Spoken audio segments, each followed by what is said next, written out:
Oh, it is Gmail. Brent dot thing at First, Gmail. At gmail.com, yeah. All right, cool. Oh shit, this is me. Morning.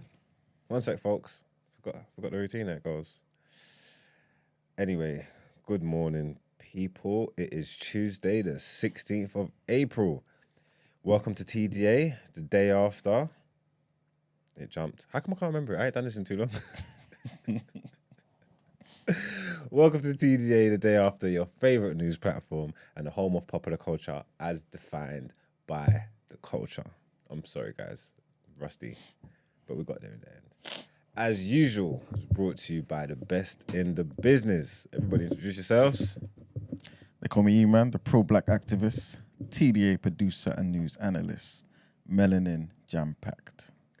And I am your boy, 6 foot plus of pure temptation, big Mars from the east side of the bridge, Marga, Pum Pum Father, and, you know, all of the above and below.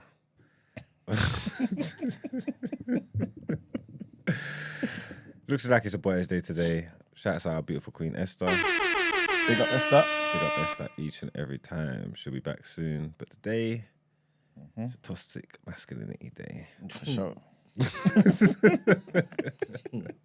How you doing over there, Brent? I'm not toxic. You're the worst. You're the worst of the worst. Good morning. I'm blessed and highly favored. Time to say hello to the chat. Yeah, big them up, man. Morning, Christy. Bowie. Morning, Greek. Well done. A rare win. Very comfortable. The Greek must be happy. 100%. Never seen him at the top of this chat ever before. Good morning, Esquire. Good morning, Amon T. Good morning, T. Good morning, Divina. Good morning, Abby. Good morning, Powwow. Good morning, Rusty. Good morning, Maggie. Good morning, KM. Good morning, Nelly. Good morning, Roxanne. Good morning, Izzy Bambino. Roxanne. Good morning, Namdi. Good morning, G Love. Good morning, Hermelin. Good morning, 0121NP. Good morning, Jussie Uggers. Good morning, Noreen. Good morning, Everest. Good morning, Cindy M. Good morning, Lala. Good morning, Crud Crew. And good morning, Sarah. And good morning, Gerald. That is it. Big up everybody. Hope you have liked the video. Have we got the link to share on? Are we live on Twitter? Yes, we're live on Twitter. This- Retweet that. It's not popping up at the top of my joint. Because I haven't added you, I guess. No, but usually there's like a purple bar at the top where It's pink, but yeah, it's at the top now. Okay, but I can't see it. Let me find these. This is crazy. I can't find it. One sec, guys, because I need to make sure everybody knows we're live. I could see a Carla for president, so. Huh? I could see a Carla for president, so I could see you tweeted. A Carla for president. Yeah, I did tweet. I tweeted this morning. You know me, early bird catches the worms. Here we are. Love like, repost. Everybody go on Twitter or X or whatever you like to refer to it as and share that link, please. Because, you know, we got to spread the masculinity today. Huh? All right, we're starting off with, let's just say both AI tracks were to be counted as round one. Because you've heard both of them now, right? Well, snippets of both of them, but I heard enough. If both AI tracks are counted as round one, Drizzy Drake knocked his ass out. All right, so It's a Drake is 10-8 one up. round. 10-8 round. 10-8 round. Yeah. Really? Yeah. I don't think it was an 8. Wait, you're not talking from boxing terms. You can't get Yeah. lower than 8? No, you can't. If you get knocked down, Yeah. it's a 10-8 round. Yeah. Like, That's in why that it's round, yeah. Because 10-8 sounds like it was close. Close. Okay, I see what you're saying. Oh, No, no, it weren't not close. It was just in boxing terms, but you're saying, yeah. Is there ever like a rating in boxing where if you're not knocked out, you can get like a 6 or a 5? They typically don't do that, innit? Yeah. Wow. Yeah. They typically don't do that with the scoring system. I'm So not they sure. lie. It's not live because the numbers represent what they represent, innit? And if you watch boxing, you know. What do they represent? I'm just like I said, if you get a knockdown in a round, it's a 10-8 round. So we know that. So if I didn't watch the fight, but I saw there was 10-8, I'd know he got knocked down in that It round. means it's always close then. Kind of. Because if it's just a one-way street, just a pummeling, it will still be 8 the person gets. Yeah. If the That's basically if the crazy. person doesn't get knocked down, and it's like you said, it's a pummeling, it will be a 10-8 round. If the person gets knocked down, and it's not a pummel, it's even, but the guy gets knocked down, it's a 10-8 round. Have you ever seen a 10-7? Yes. So if What, you a get knocked down 10-6? twice. Have I seen a 10-6? So the I can't matchups think are- of. I can't think can't of think of seeing a a that means the 6. matchups are always like, oh, can go either way. Exactly. This is why people complain about boxing and saying how it's somewhat subjective, because like we can have close rounds for half of the fight, but then the other half of the fight, you be beating me up, for example, but then still be a draw, because in the close rounds, someone could give it to me. So All right, so it's 1-up for Drake, Drizzy Drake. Battle of the AIs. Yeah, Battle of the AIs. Yeah, it's definitely one of Clean, easy, yeah? Clean. All right, Took cool. his head smooth off. Tell me about this fight that's going to be happening soon that might be the best. What is this? What is this about? talking about June 1st. I don't know. I was tagged in it on Discord. Yeah, better be of Bivol. Is it? Yeah, Where's that? June 1st in Saudi. Oh, you move like you're going. I wish I could, I wish I could. This will be. It's basically Terence Crawford versus Spence from last year. That's this year. Oh, Basically. wait, it's as good as that? Basically, yeah. Serious? Maybe a tad bit less, a tad bit less, because a tad bit less. But basically, these are the guys in the light heavyweight division that have all the belts. So Beterbiev has 3 belts, I believe. Bivol has 1 belt. They're gonna fight to be undisputed. And who would you give it to now? It's so tough, honestly. It's so tough, man. Bivol is the guy who basically beat Canelo, by the way. So I knew Bivol was going to beat Canelo, though. That wasn't a shock to me. He's too big, too skillful. But Beterbiev fights everybody and knocks out everybody. Knocks out everyone, innit? Everybody. You know what I'm saying? And he's got boxing skill as well. I don't see how Bivol can keep himself away from Beterbiev for the whole 12 rounds. You know what I'm saying? Beterbiev is going to get to him. But at the same time, Bivol is durable, man. I'm telling you. Like, it's a tough one. It's a tough one. Honestly, I would say before last year, I would have given it to Bivol. But now, Beterbiev, even though he's getting older, he's just still beating everybody up. Look what he did to, what's his name, Smith. Look what he did to Yard. Even though the fight with Yard was a good fight. But he just knocks everybody out.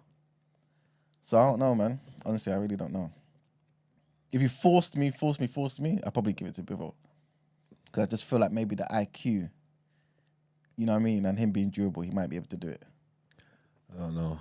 I might go the other way, just for sake of it. But he's right. It's going to be a good fight. I hope I don't miss that one. I don't know what I'm doing on 1st of June, but I should be about.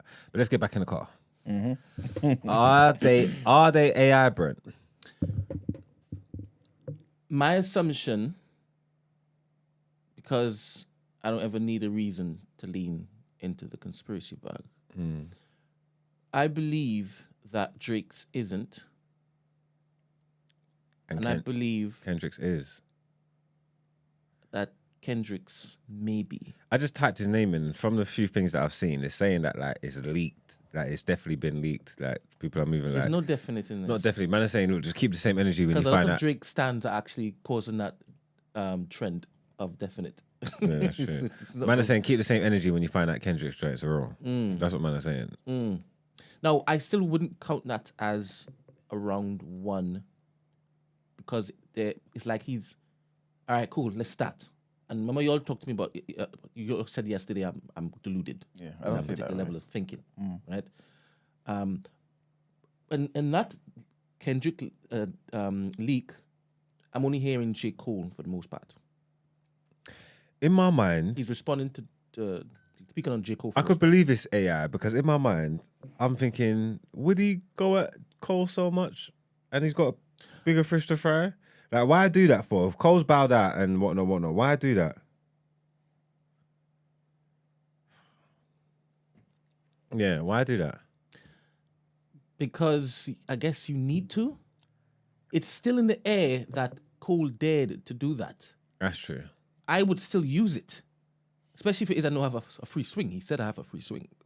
Okay, It's fair chill. enough. I would still do it I heard that. It better be AI. because it's rubbish. It's not adequate. Nah, it sounded trash. It sounded trash. And obviously, you know what it is as well? Ramsey does not want this to be real. Ramsey definitely don't want it to be real. You know, I ain't heard nothing from him since it dropped. I ain't heard nothing from him. Because the thing is, let's just say the Drake one isn't AI. Look at that quality. Yeah, it's good. I think he's double bluffing, man. I believe so too. I think he's double bluffing. That was nasty. I don't want to believe. Yeah, and plus, I don't want to believe that's not real. It was nasty. It's like VAR. You know, you got to wait for the goal celebration, and then it's pissing me off. You get what I'm trying to say? That, and if it's not, if it is actually AI and it's not real, we can't trust our eyes and ears anymore. Yeah. Like we're really cooked. Can't enjoy nothing. I don't know. I mean, if you see with me saying it's AI is like a double-edged type of sword, only because if it's AI, then drop the clean quality version. Do you understand? I'm guessing people will say, well, if I did drop the clean quality version, I would know it was AI. So they have to give it to you like it's a phone recording. Yeah. Okay. Phone lines is popping from early. That's what we love to see. Is that Ramsey? Yeah. It's Ramsey. Oh God. Let's feast on his tears. Morning. Morning, I heard someone say my name. You called past that 3 times. Answer the back call, yeah? Oh, no, the line's really bad. Can you hear me? No, we can hear you. Can you hear us? Okay, it's better now. It's much better. How you lot doing? So you heard your King's drop? That wasn't him. Let's not be silly. That wasn't him. That shit was fucking crap, bruv. That was dead. Okay, that was trash. Okay, come on, look, let's get to drama class for a second. So for a second, don't be like, just be loose, free here. We're having fun. Take your mind to if it is real. Yeah. Has that tarnished? Then it's 1-0. It's 1-0 Drake. Oh yeah. Oh, but I didn't hear you talk about Drake's AI leak though. The Whitney one. Don't say the Whitney. Oh, no, because it was too spicy. Drake ain't built like that, fam. Wow. Drake ain't built like that against Kendrick. He already knows about Kendrick.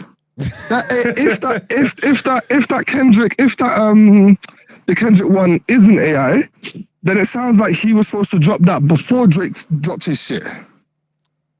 Before he dropped Drop and Give Me 50. Because that sounded like that was supposed to come out straight after J. Cole's apology. So what's he waiting for anyway then?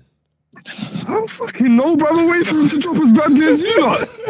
His frustration in his voice now.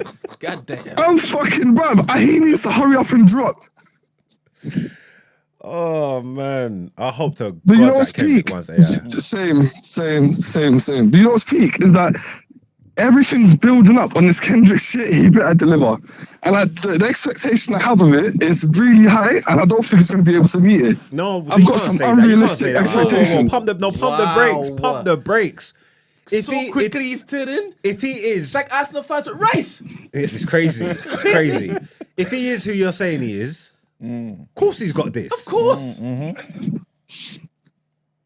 That's facts, man. I don't like the shake in your voice, bro. Bruv, I fuck with Kendrick, but because every time I hear a diss now, I'm like, like I heard Drake's one, and I was like, it made me laugh. But it wasn't. Hey, Brent, listen, it's a podcast, man. One person talks at a time, bro. You're fucking up my thing right now. Let me land, cuz. Let me land. Alright, so basically, Kendrick, we've never seen Kendrick on some real smoke before. He's never really dropped a diss, he's just dropped subliminals. The only reason I ride for Kendrick so hard is because he is a better artist. I don't give a fuck what none of the Drake fans are saying. And he has a better pen, yeah?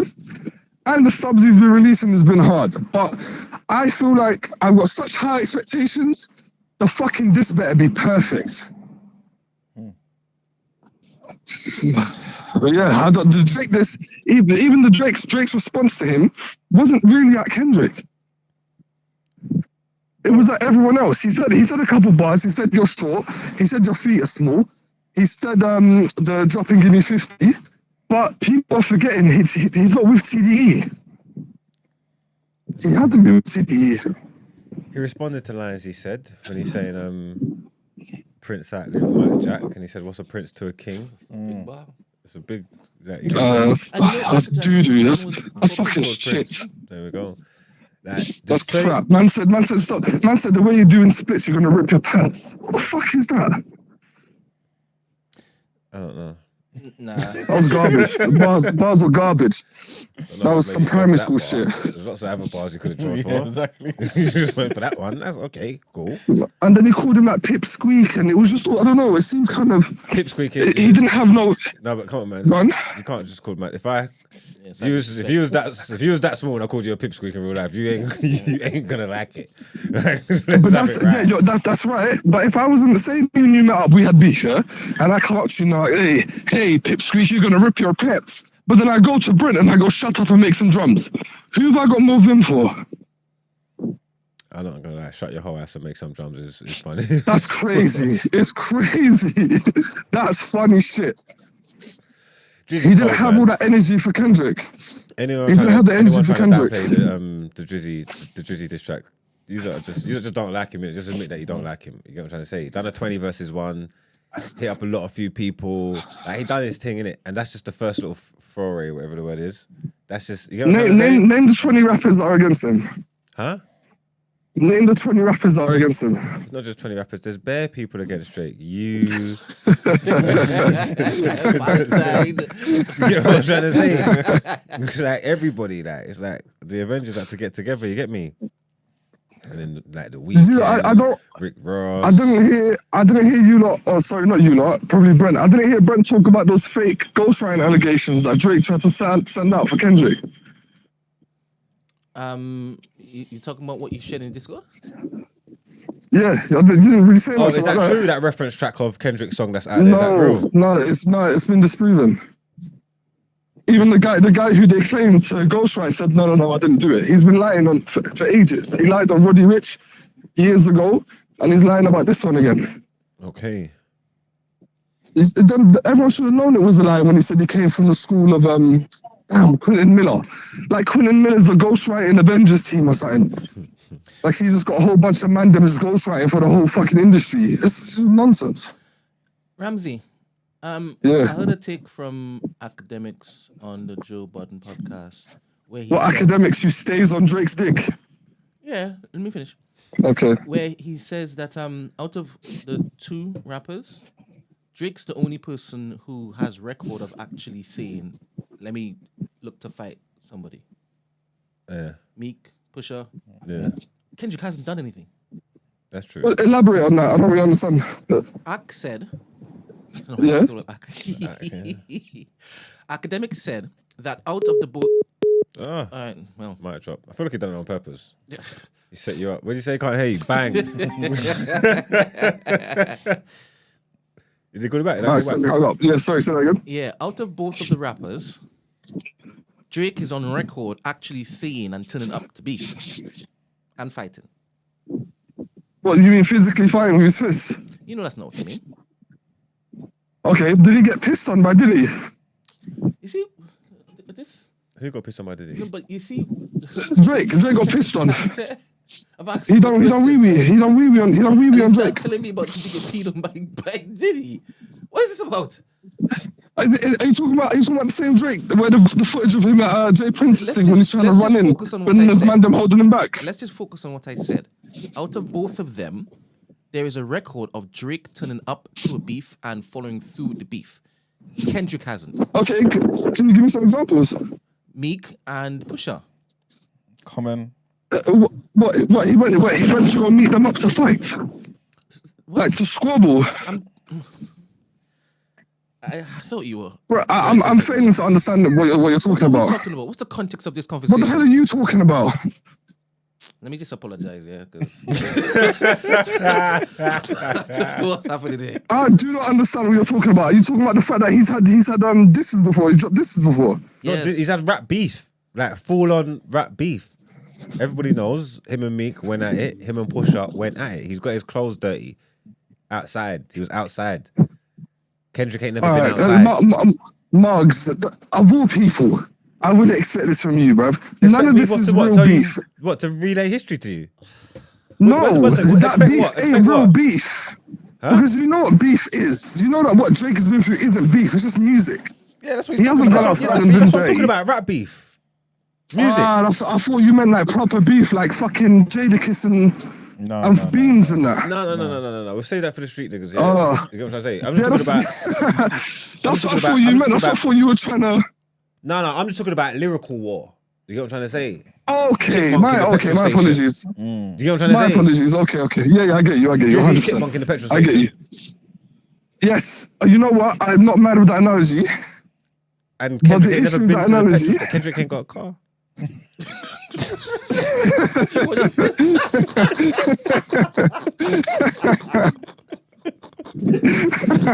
Oh my goodness. That's all the point. That's the point. That's the point we're trying to make. Save the environment. Yeah. No, but I made that. The eco warrior. Oh my god. The reason why I was confused. The reason I was confused is because I said that earlier on in the conversation. I said we've never seen Kendrick in battle mode before. So that's why I was confused the way Brent brought up. Okay, now so you cut you off. So that was just the point you're trying to make, innit? What Axe said, just between the two. So one's more war ready than the other. Yes. I'm of the mindset. Not war ready. Just has actually followed through with I'm ready. But has Kendrick even had a reason to beef? Has there been jabs? Has there been war that he's walked away from or sidestepped though? No, because they're scared of him. The only one he had was Big Sean, and Big Sean didn't want none of it.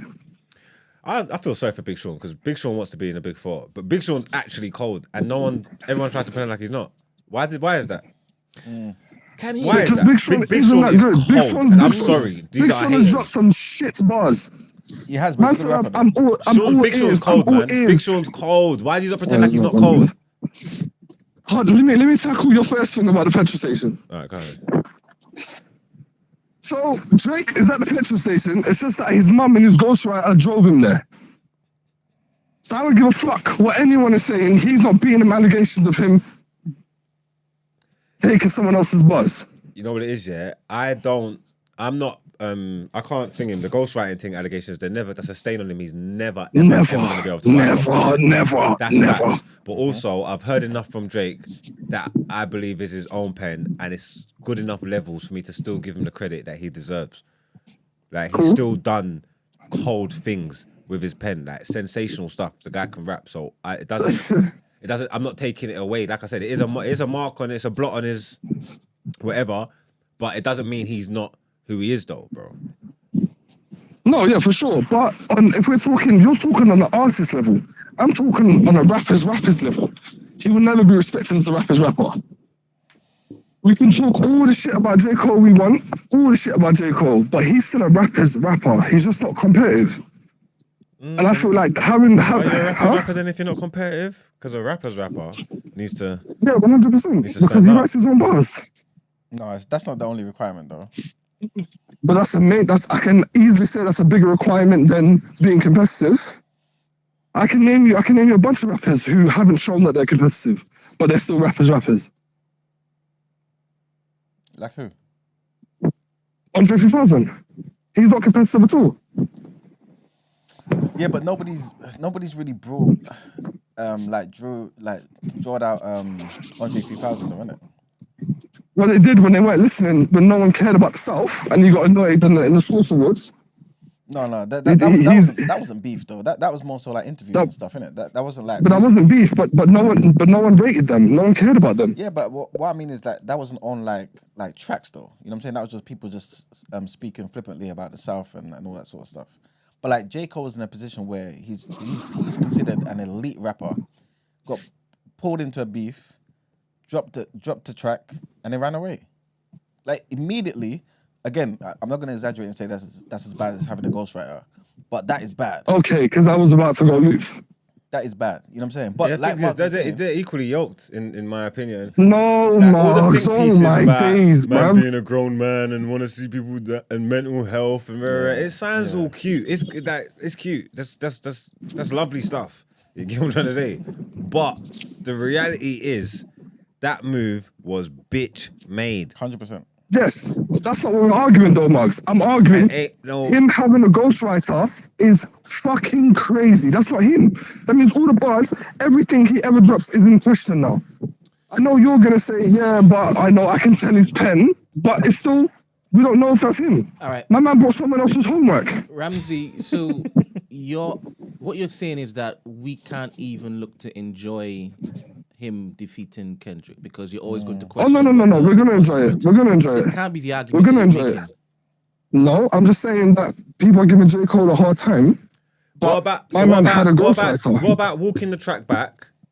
So what about starting beef, walking the track back, crying on his own stage, then joining the ops? That must stink, Ramsey. It's hip hop, baby. It's hip hop, What baby. part of the game is that? Yeah, but ghostwriting has never been a part of hip hop. I see where we're going. It's never been.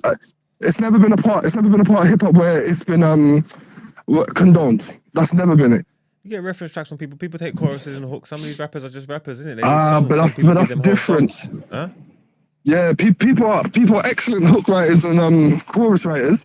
But when we're talking about bars, come on, man. You know what I'm talking about as well. But to answer Brent though, if Drake drops an objectively good diss track, which he arguably did recently, and Drake drops a fucking doo-doo, then Drake's won. He's won. Even with the ghostwriting allegations, if Drake completely fumbles the ball, then Drake will win. And I don't think that'll be argued. And would you say what Drake is the best rapper of this generation? Are you taking the piss? Like if he wins the battle,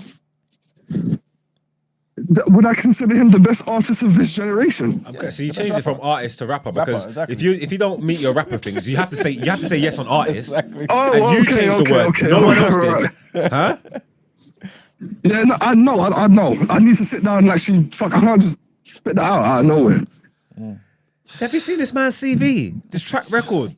It's like no other you've ever seen. Like, Marks, has Drake dropped an album? And I'm talking rap now, yeah? Not artist. Has Drake dropped an album better than Good Kid, Mad City? I probably prefer Take Care than that. Oh man. Okay. So I love has he Good dropped Kid, Mad another City as good well. album? I'm not a Kendrick You fan of that, obviously but I don't. think You the obviously album's don't. cold. No, you don't. No, you don't. Don't preface it now. You're out of the Kendrick team. I'm not. Has he I'm dropped never Team another- Kendrick. Me, Team Kendrick. Thank you, for real. Thank you. He was never Kobe Bryant to us, man. He was never Kobe Bryant to us. You're sick. So after Take Care, what album has Drake dropped that's been proper? I think Take Care is a classic album. I think it's but people love Nothing Was the Same more than that. People love what's the other one? That's me. What? I prefer Nothing Was the Same over Take Care. See, there you go. So that means, and is it not if you're reading this too late, or what's the other one they love? If you're reading this too late, Yeah, if you're reading this is too late. That's yeah. the user's opinion. So if I add user's opinion with my opinion, he's got 3 classic albums. Ooh, classic is a crazy word. Take Care is a classic album, and I'm sorry whether you don't admit it or not. Take Care is, but nothing. Whether you don't was want the to same. admit it or believe Probably it, don't isn't. change the facts. And you are telling me those other 2 albums that I named are better than Take Care, so they're in the classic bracket too. Then How many albums has Drake dropped? see, now we're talking. Now we're talking. What's the man gonna have to do to get your respect? No, he has my respect as an artist, just not as a rapper. Okay. Well, That's my problem. Well, he's rapping now at your king, and he's nowhere to be seen. He's nowhere to be seen. Well, he's kind of rapping. He didn't dedicate a whole track. And that's what, you know what, the whole Metro thing bothered me. I was annoyed because I didn't know why they had to assemble all these artists to go against Drake. That annoyed me. You don't know why they had to do that. I know why they had to do that. No. I know why they had to do that. I've seen Avengers Endgame. So I know why they had to get everybody together. And it still wasn't enough. This one of my boys had a theory, and this is before Drake drops this, is that because all of them are coming for Drake now has a reason not to completely dedicate a whole diss track towards Kendrick, because he's going to go for everyone else. Nah. So he's going to do a light jab towards Kendrick, but then go ham on the other ones. Whereas I just wanted a back and forth. I don't care about no one else. Yeah, the whole Rick Ross thing is funny. The Weeknd was garbage. Fucking A$AP Rocky diss was meh.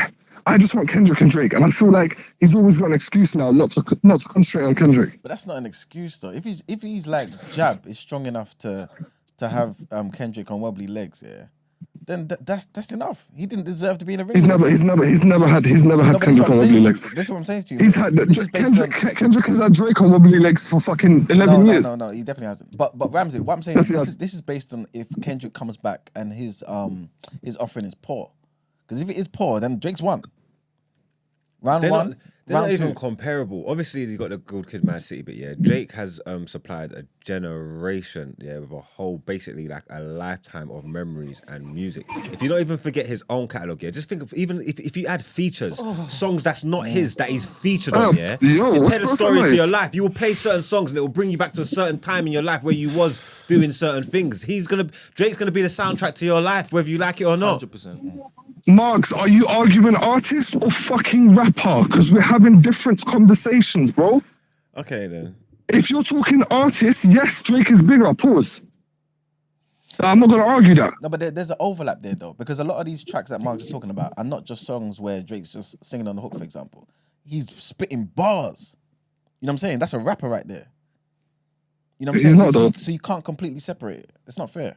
Like, of course I can. The same way I would never bring MF Doom with some other artist. Because MF Doom is in his whole nother lane. He's always been underground, but he's still a rapper. No, but what I'm saying is, it's not like those tracks here, for example, those what 5 tracks would you say Drake did amazing on that you rate him as an artist?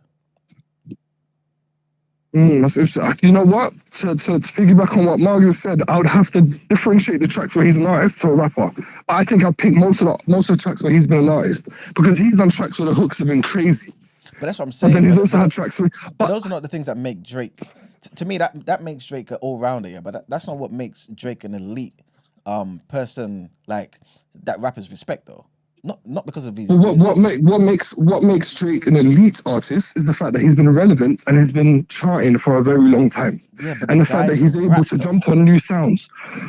No, but yeah, exactly. I'm not saying he can't rap. I'm saying he can't rap better than Kendrick. This is what anyway. This That's is what my argument. This is what the battle was for, innit? You know what I'm saying? To see who Exactly. is a better rapper. Are you not putting Kendrick on the time? On the what? Are you not putting Kendrick on the clock? I mean, as long as he ain't taking a month and 6 months and waiting for albums to come out to drop bars and all that sort of nonsense. You know what I'm saying? Because obviously it seems like Kendrick obviously threw the first shot, innit? Yeah, if you're talking from control times, yeah. No, I mean just talking about the recent one, the one with Metro and that. Well, but that doesn't count because J. Cole did that. So what, J. Cole started? J. Cole started that. No, Yes. Kendrick really started it. Mm. That's what I said. I said 11 years ago with Control. Banger. No, he didn't. He was responding to First Person Shooter. He dropped First Person Shooter in like that. He said First Person Shooter, I hope you don't come with extensions. First Person Shooter, I hope you don't come with extensions. Ain't no big three. It's just big me. That was a direct response to that because J. Cole said, "Oh, who's the big three? Me, da da da." But it's more likely just me and Drake. And then Kendrick responded like that. The thing is, in him saying there's the big 3, what does that suggest? Him being J. Cole. Does it sound like this? Sounds like props. Precisely. Sounds like props to me. So when he's saying that Kendrick did start it, he is literally antagonizing them. This is nuts to me. I think you lot are the only people in the world thinking that J. Cole didn't start this. As in, all right, let's change the words from to start this to rekindle this. J. Cole rekindled this and all the subliminals. So the apologist. So what? That track rekindled it. Kendrick was minding his own business. This game's crazy. Anyway, I can't believe you lot think otherwise. Ramsey, it does really sound as though like anything that we say, you're still gonna hate Drake and you're still going to stand for Kendrick. And I don't mind that, to be honest, because you call me a Drake stan all you like. That's what they do, and then like they want to call you names like I'm repping Drake because I'm light skinned. So what about the other two man in the room? Why is it throwing that at me? What about the other two man in the room? Why am I on the light skin side of things? Like, what are we doing here? That's dumb. Patrick, I should be on Drake's side. That's dumb. That's stupid. That's so dumb. People should grasp me at straws. I'm not calling you. Yeah, I'm calling you a Drake fans. I think you lot should be going crazy. But I'm on Kendrick's. I'm on Kendrick's side as I'm a heavy Drake as fan. you I lot. tweeted the other day. Someone asked me my all-time top 5. I threw Drake in there. 100. Dead or I'm alive. not mad at that. And there's no way anyone can be mad at that. I'm not mad at that. But when you start conflating Kendrick and Drake, that's where I have an issue. Drake being anyone's top 5, Is that Cred? Is that how I say that? top 5 makes sense. That's valid. Hopefully. Cred said, Ramsey, you are too close to this beef. Who said that? Who said that? Who said that? In the chat, from the chat. No, I can't see this. I with a phone to my face. This way, he's gone. That's all right. I love this hip hop shit, bruv. I love this shit. I love this fucking hip hop shit. You mad? I love this shit. Yo, listen, I was giddy like a child before Christmas, bruv. Ain't nothing like this happening in a while, bruv. I'm so sick of these subs, bruv. I just want this is. Yeah, well, I'm invested in this shit. I'm eagerly waiting for Kendrick's response, because when it is a response, I do believe it's going to be wavy, and I do believe we're going to see levels raised, and that's what I'm excited about. I hope so. But I hope so, bruv. your It's gonna boy, be, Goku and Vegeta thing. It's gonna go off. This is it. Yeah, but Kendrick's Goku. Don't fuck it up, because Kendrick's Kendrick is Goku. short. He is Vegeta.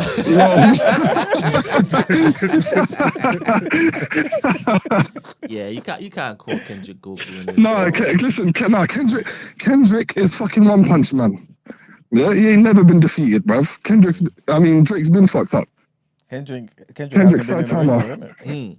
Doesn't matter, he's still One Punch Man, bruv. He makes people apologise. He makes Punch people back doesn't apologise punch without back, even man. saying that. I remember Nah, seeing- shadowboxing, bruv. Hey, Shadowboxing. Blackrock said you're definitely writing bars for Drake. What did he say? He said you're writing bars for Drake. You're definitely writing bars for Drake. Been Kendrick all day, bruv. All right. then. I'm gassed. I'm excited. All right. Thanks for that. Cool. Great start to the day. All right, love you lot. All right. Peace. All right, peace. All right. I think let's start the show, people. Let's get into our headlines. Before that, there's a comment from Spotify. Oh, do I read them or do you read them? No, you definitely read them. Okay, where are they? There is comments from Spotify. Can't see them. Kwabena says Kendrick sending the first shot was round 1. LOL. You Drake stands need to breathe. And if it was round 1, then he has lost round 1. Yeah, he lost round 1. Yeah, because it's 1 in 40. But like that is a big song, you know. Regardless of whatever's going on, playing in the car now, like it's cold. The beat, like Kendrick. I mean, even Metro, he made them motherfucking drums. You get what I'm saying? Yeah, it's big. But yeah, okay, that's cool. 3 men had to come together. All right then, cool. Remember our Discord server's up here, so click on the link or something. Is it there? Yeah, it is. Join the Discord, the pinned link. Come on, man, people.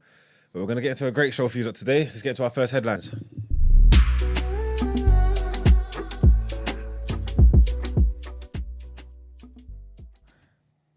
All right, people. So our first headline. Israel's top general has said that the country will respond to Iran's missile and drone attack, but it remains unclear what form that response will take and whether it will be so forceful that it could tip a worsening spiral of violence into a full-scale regional war. US officials said on Monday that some form of counter to Iran's attack, which involved more than 300 missiles and drones, was almost inevitable. But the Biden administration was still hoping that it would be a limited counterstrike and not aimed at Iranian territory. The Israel Defense Forces Chief of Staff, Lieutenant General Herzi Halevi, gave the clearest confirmation so far since the attack that Israel would strike back. A range of options were discussed during the meeting that lasted several hours, which would show Iran its actions had crossed the red line without triggering an even bigger response, as Tehran has threatened. Our next headline brings us to the UK with Liz Truss. She's back in the news, man. And she has endorsed Donald Trump. She said that, she's endorsed him to win this year's US presidential election, saying that the world was safer when he was in the White House. The UK's shortest-serving prime minister said that the world was on the cusp of very, very strong conflict and needed a very strong America more than ever. Her comments came as the first of Mr. Trump's 4 criminal trials began in New York. Mr. Trump is the presumptive Republican nominee for November's election. Ms. Truss, who recently spoke at a pro-Trump conference in the US, said that the West's opponents feared the Trump presidency more than the Democrats under Joe Biden. Speaking to the BBC, Ms. Truss said that Mr. Trump was more aggressive towards Iran and China. She also praised Mr. Trump's support for Ukraine, approving the sale of anti-tank Javelin missiles despite his Republican allies' recent attempts to block military aid to the country. She also said, I'm not saying that I agree with absolutely everything he's ever said, but she did go on to say that I do agree that under Mr. Trump, when he was the president of the United States, the world was safer. I want to work with fellow conservatives to take on what I believe is a real threat to Western society and civilization being undermined by left-wing extreme ideas.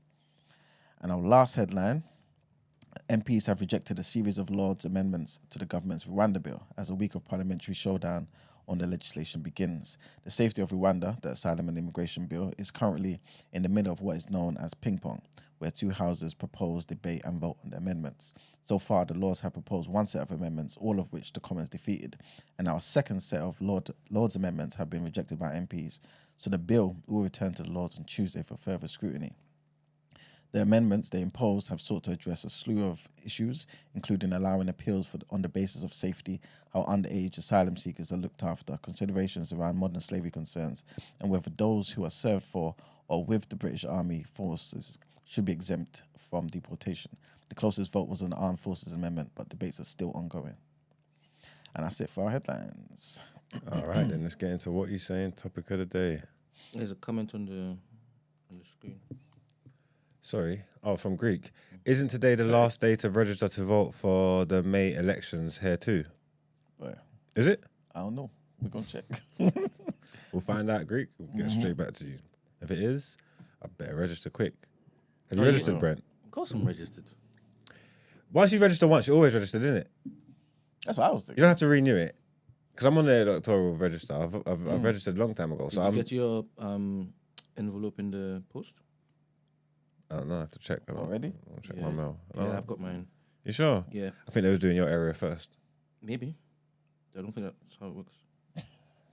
If I've signed up to if I'm on the electoral register, which I have been, why would they take me off? I didn't say that they would. I said, have you gotten your envelope? No. But they just ain't got to my area yet. That's what it is. So yeah, we got that. All right, cool. Let's get into what you're saying. Topic of the day.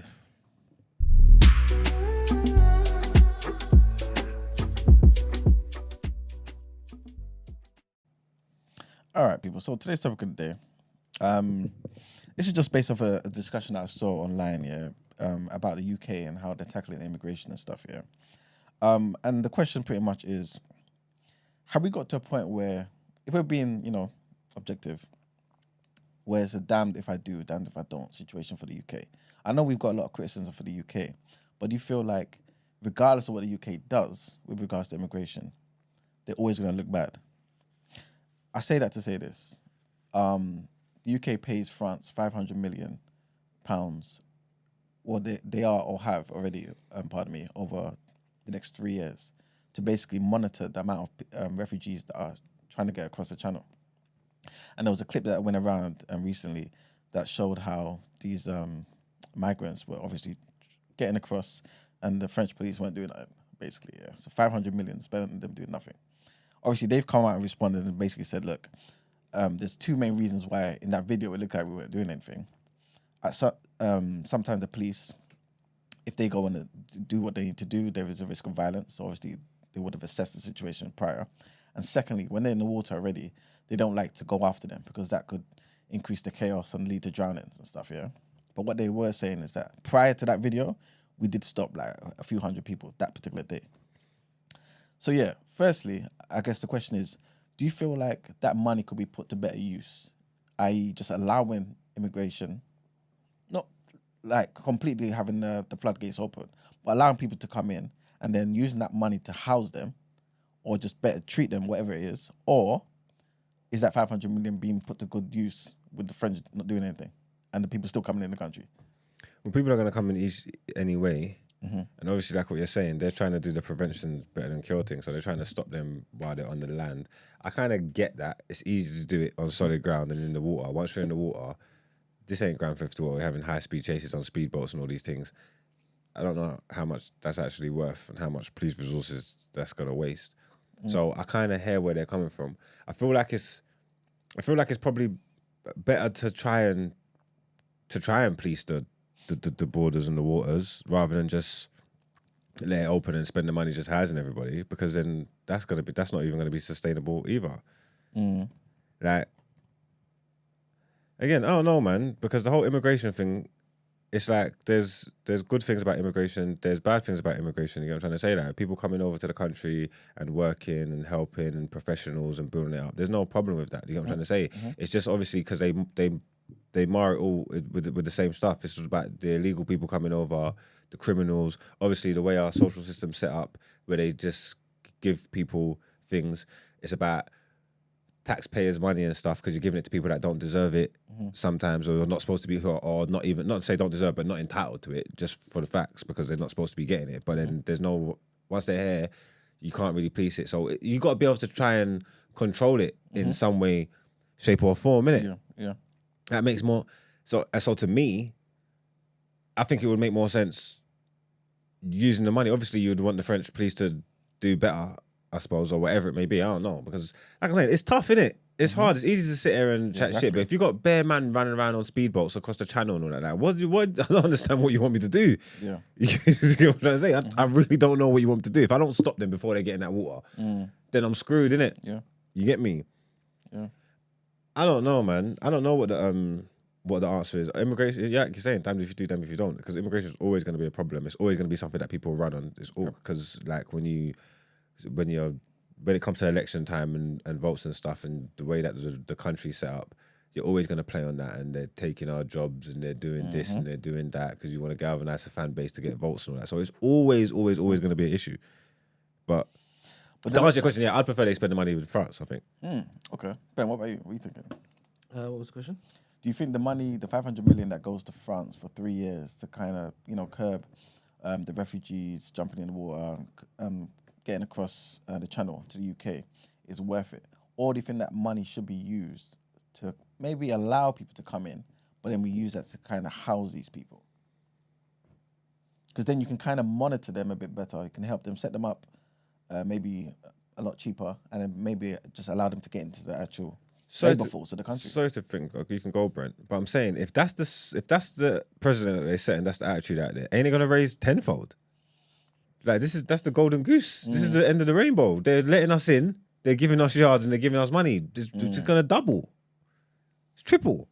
But I guess you may have a different criteria. So instead of just letting any Tom, Dick, and Harry come in, you can maybe loosen the criteria a bit, monitor them, and be like, okay, cool, you guys can work in this particular place, this, that, and the third.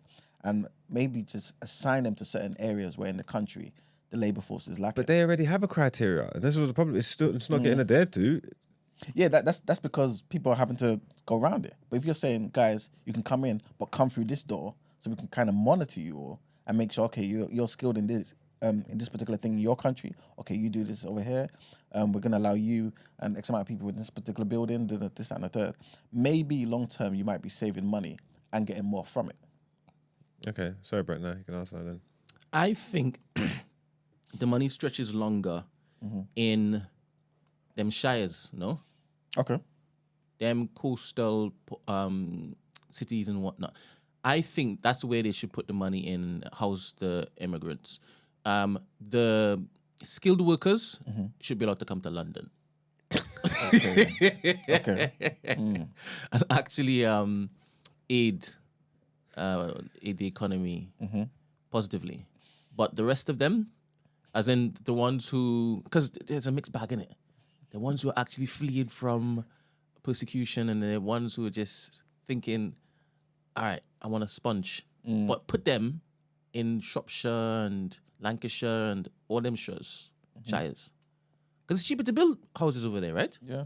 Yeah, you could build one tall flat, a few tall flats, and then just give them housing and whatnot. And how do you control migration? Put electronic tags on them? How do you mean? Because I'm saying What they stops should them still. from jumping on the train to London and staying there? Oh, is that what you're talking about? Yeah. How do you police this? But what So would wait, what do we do? In my head, the first option was them looking to house them in London over other people who are locals I don't think it's just London, it's not though. London. It's not just. It's England, isn't it? You can't just say London, Birmingham, Leicester. You know the big cities. Yeah. I'm saying don't put them in the big cities. Put them in the places where you got lots of land. What I'm trying to say is Space. you can put them there, but how can you guarantee that they're going to stay there? So your thing is they're gonna jump on trains and come into the city and then do what? Where they gonna live? Anywhere they can rent stuff, they can earn money because you can earn money off the books. You can if that's So your. if they're doing that, then fair enough. They could be earning the money. It could be cash in Fair hand. enough. It But could you're not basically using that money to basically house them. They're earning money wherever and coming to just rent like any normal person. That's fine. But then that kind of goes back to the same problem of they're taking our jobs. They're in the country. They're catcalling white women. I don't know if that's the same. I don't know if that's the same. Are you just saying just open free book, just let everybody in? Everybody in, like, because in unlimited numbers. Where does this I stop? didn't say that. His question was you asked me a specific question, right? You said give it to France Or or yeah. look to use the money to basically house these immigrants. Okay, yeah, I'm yeah, not a yeah. person who says close the borders. Do you understand? I want the legit immigrants to be able to come in. Yeah. Okay, Like you they should be. So you have a certain criteria. There always needs to be a criteria. Okay, not to obviously put you on the spot, but will you I don't kind mind. of will you kind of say like would there be a limit on those with disabilities and stuff? As in, don't Come let in. disabled people in? Again, How do you even get into the shores? Are you talking about physical disabilities? Yeah. Or ones you can't see? both, I guess both. Because remember, you want them to come in to contribute. if they manage to get to the shores, they deserve They deserve to They be here. deserve it, man. Come on. All right, cool. Come on. Look at what they've had to overcome. Yeah, for real. Man said the gauntlet. That's the rules. That's the criteria. If you made it, Thing is, the biggest thing that messed with the economy was to do the whole Brexit stuff and have all these workers leave and go back. That's the biggest thing. So if it is that you can have certain policies in place, right, certain limits, and you're having the skilled workers coming through, blah, blah, blah. I don't know how you're going to test, but I'm sure you can test it, you know. The rest of them, don't put them in the major cities to overcrowd things and look to stoke up unnecessary angst. What about if they were skilled though? So, for example, you've got people come from countries who, like you said, they're proper skilled. They're amazing architects, amazing construction builders, things of that nature. Maybe the cities is where they should be going because, truth be told, there's loads of people in London who ain't doing nothing. Let them go to the site. Yeah, I don't mind having like sifting through them to see the best of the best and then pluck. All right, you can come. Hey, you can come. Yeah. Because they're actively just like any other skilled migrant that looks to apply and they can basically do this, that, and the next. Especially in certain areas where we know that we're lacking in. Precisely. What would you say to the idea, though, taking it to another point now, that, you know what, this whole damned if I do, damned if I don't thing is nonsense, because the reality is I was we're invited- causing... My family was invited to this country, by the way. They invited. invited, yeah. We invited. They told us to come here. They told us to come here. So what would you say to those people who say, you know what, damned if I do, damned if I don't, is nonsense? Because the reality is we're causing problems in these people's home countries. So they have a right to come here. So if we wasn't selling arms to Israel, to Saudi Arabia, and they weren't using them arms to bomb up these people's home countries, then they wouldn't necessarily need to come here. can't do ifs and water batteries all the time. Is that though, what the man. immigrants are saying whilst they hit the beach? you did this? Is that what he said? Well, I mean, I guess not a case of them saying that necessarily, but people are thinking, wait a minute, no one just leaves their home for no reason. You know what I'm saying? If my home was there, standing, and there was a decent economy, They have a greater responsibility because they've caused this, right? precisely. So That's like, the argument. like I said, countryside. That don't even need to be. So that's just the whole colonial history. Then that the people could be able to use that. Like that's don't even need to be like current things. You can if that's your excuse. You could just use that, like because at one point the empire had most of the country and most of the world. You get what I'm trying to say? So that's not going to work. But I guess Just say they come up to the beaches with the card. Colonialism. Yeah. Thank you. Let's go. And you know what the problem? That's what the problem is, that they can just come up to the beaches. Like it's geography. That distance from France, the channel's not that huge. That's what's killing them. So they're gonna be screwed. You see, like you're saying, like every country's got criteria for get immigrants in. You see, like kind of like how strict Australia are. You can't just get into Australia. Yeah. Like that's not a game. But they also they got the luxury of being in the blood clot middle of nowhere. Saying. Exactly. You ain't getting to Australia anyway. You got to make a real effort to get there. You know what I'm trying to say? I watch Gal swimming the channel Yeah, for real. for fun though, not even to escape nothing. For fun. Yeah, sure. You get me? So how are you supposed to stop them down there? And the man that got strong lungs, they can just jump in the water and forward. Yeah. So you can't stop the beaches unless you're gonna have to move like Trump and put walls on the beaches. Like it's just I don't think, especially for this England, it's just I don't think it's a problem that's ever gonna get dealt with. You get what I'm trying to say? I don't think you should. I don't know how you differentiate from who deserves it and who doesn't, but I don't think you should just enable bad behavior and fuckery and give people everything. Okay. Like, do you know what I'm trying to say? That, and that's not me trying to be whatever. It's just I don't know. Like in the name of fairness, like you can't just. It's not even sustainable like that. You can't just give everybody everything. You know what I'm trying to say? And what about us, the people that are here for? We should have our best interests at heart. Yeah. You get me? That's not saying you don't care about people that's fleeing conflict and whatnot. And obviously you need to be able to help who you can, granted. But that don't mean it's not. It can't just be a free for all, man. Like that's bonkers to me. But is it okay? Currently, though, like you said, it shouldn't be a free for all. But is it wrong for it to be a free for some? Because look at Ukraine. When the Ukraine got in conflict, what happened? Let's bring them in. Let's open up our houses and bring Ukraine in. A Ukraine scheme, this, that, and the third. You know what I'm saying? But when it comes to, I guess, more melanated people from the Middle East, Africa, and stuff like this, it's more so, okay, cool, these guys are having to get boats. Ukrainians got flights. You know what I'm saying? Is it fair? Of course that's not fair, but what are we going to do about it? That's just the game, innit? These people, their allies and their brethren and whatever means and motives that they got behind it. That's just the game and just how it's set up, innit? So that's definitely not fair. That's always wrong, but I mean, what are you going to do about it? Like, they're not even just letting them in. They're going over there fighting for them, giving them weapons, whatnot, potentially drawing the rest of their whole country, their whole population into war that they don't want. Yep.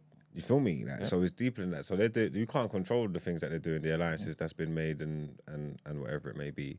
So now that's definitely not right. But what are we going to do about it? Yeah. True. Last question, which is slightly off topic though, but I just want to get you guys' opinion on this. Why do you think the UK was willing to kind of jump in to the Ukraine war, but they're not willing to jump into the Israel-Gaza war? In terms of physically being, you know what I mean? Because they support Ukraine. Ukraine are the ones that are losing. Okay. So They don't support Ukraine. who? England? No, they don't.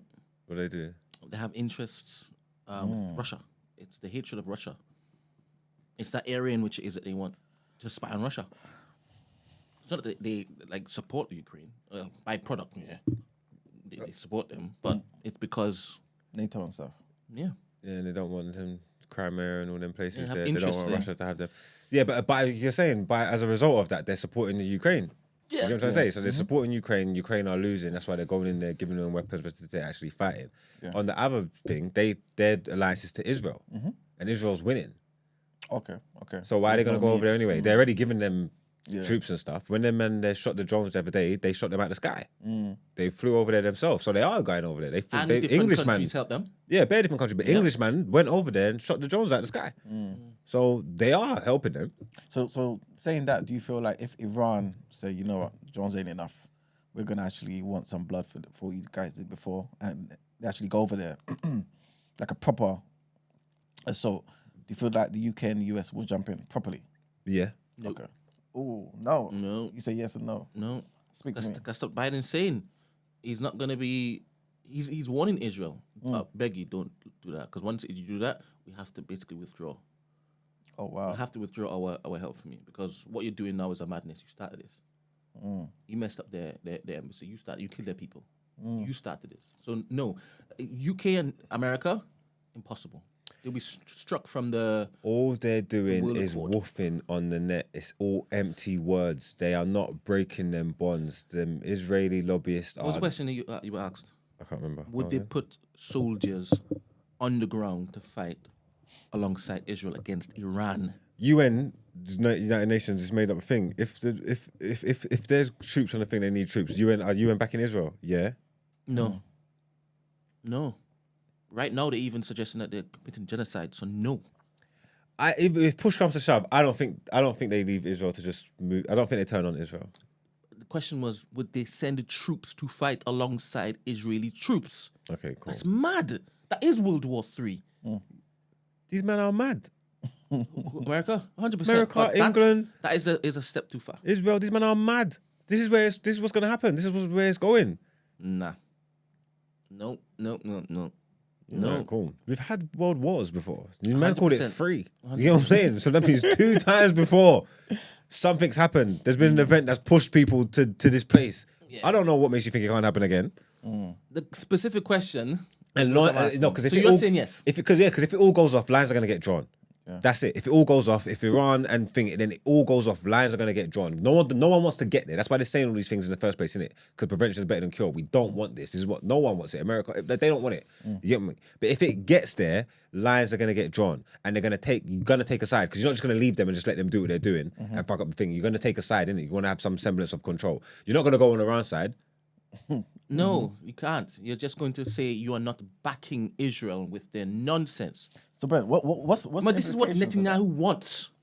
This is exactly what he wants. What does he want? He wants Them to back Israel? he wants America and the UK to back, because he wants to stay in power, For sure. right? And obviously, a lot of Israel don't even want him in power, and he knows the only way to stay in power is to basically have a World War III. Exactly. Maintain So this war. what I believe might happen, the only way the UK or the US might back Israel with troops like that is if they Israel manufacture some sort of terrorist something or the other that messes up like a big, I don't know, hospital or this, that, and X, and it looks like it's Iran that did it. That's the only way that something like that would happen. But outside of that, no, it can't. They're condemning the Iran attack, saying all these kind of things. They've got our Home Secretary or wherever he is, Cameron. Yeah, on the big TV, he's condemning it. He's chatting shit. They asked him, "Is it also bad that what Israel done in Damascus?" Man won't even speak on it. It's politicking, but that's but he won't even. It's different than what he won't even you were asked. speak on it. It's different than what you were asked. He won't even speak on it. And then they asked him, if England's thing got blown, what would you do? Well, we'll respond heavily. It's all the hypocrisy of the side of things. So they know what line, they know what side they're on. And obviously they're trying to tiptoe around and to do their best, to not get it there. Because if it gets there, then they're going to have to, they're where they are. That's why they're trying it. That's why they're trying their best to stop it. Because if it gets there, they're on their man's side.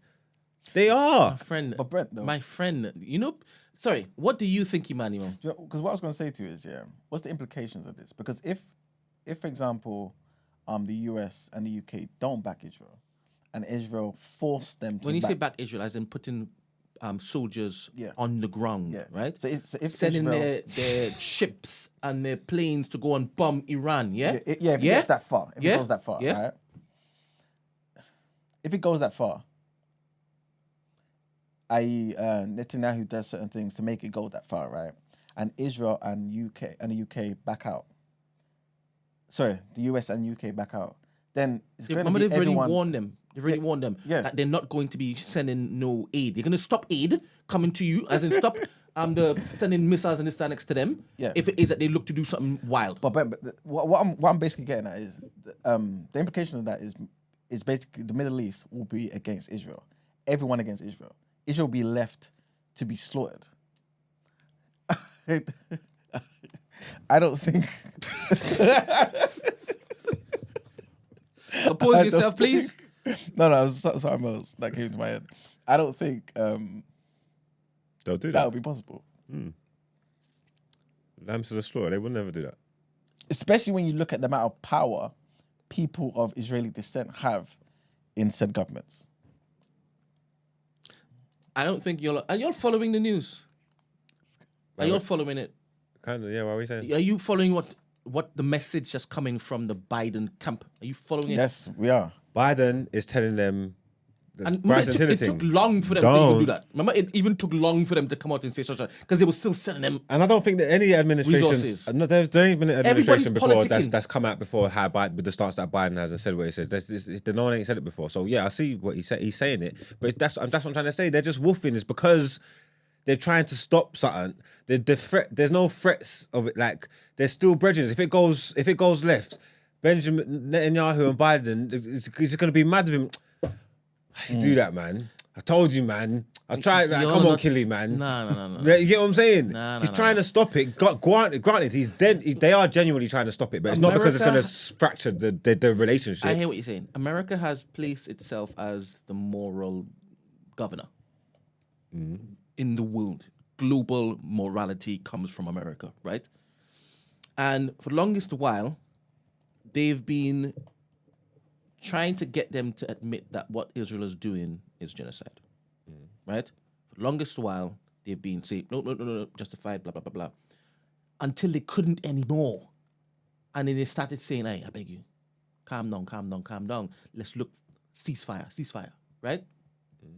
What you were asking is very different, right? They bombed that particular embassy and they killed Iran's people. Right, and it was during Ramadan, and they said, "All right, we can't do anything during Ramadan because that's not how we roll. After Ramadan, we're telling you we're going to respond." I don't know if you guys were following it. They told them we will respond, but after we observe our quiet down time. Do you understand? And as soon as it finished, all of the news publications were like, "Okay, something is going to happen." They've been told. Then you see 300 drones, boom. And that's why US and UK were prepared. That's why France was prepared, because they knew it was going to happen. That's why they had the ability to now shoot them down, because they knew it was coming. That type of politics, that was a just response to what happened to them. Because after that, Iran then said, we feel that we've basically made our point. I beg you, do not do anything after.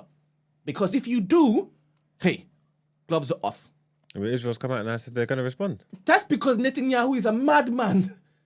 And in response, US said, hey, do not do it, because if you look to do anything mad, we are pulling resources from you. US has said that. They've said that. That's why I asked you, have you been following the news? And you're saying, yeah, Biden it's will say all whatever. cap. And that's a fact. That's cool that you're saying it's cap. The question that Emmanuel asked was, will you send troops? Do you think that the American citizens are going to just sit there, right? Without, like, remember I told you there needs to be something mad that happens. And I believe that's the only way that Israel can basically curry sympathy. If another madness happens and they blame it on Iran. That's the only way. Because if that doesn't happen, American citizens and British citizens are not going to allow that to happen. There's going to be a riot. Because they've been seeing everything play out. They're trying to ban TikTok because of all the information that's coming out.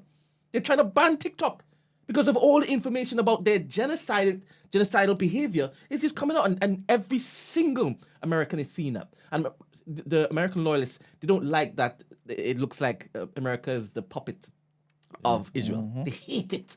They absolutely hate it. That's why they say, Trump, get back here, please. Because Biden's being puppeted. They don't like it. So with that specific question, you don't understand the ramifications of that. Sending troops to go and die off the back of something that Netanyahu started?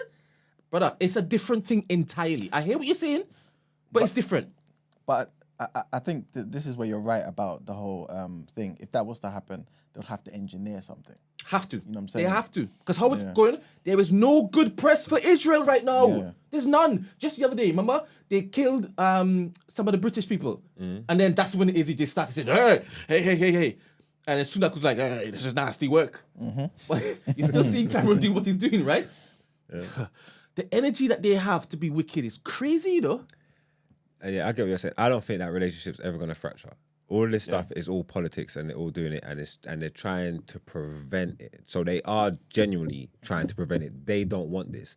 But if it goes over, and I know that mindset. I've been there before. I would stop this trying to happen because these are my brethren and very rare. I don't want this to go on, so I'm going to do my best. But it's a sad story because if it goes off, I know I'm with you, Killy.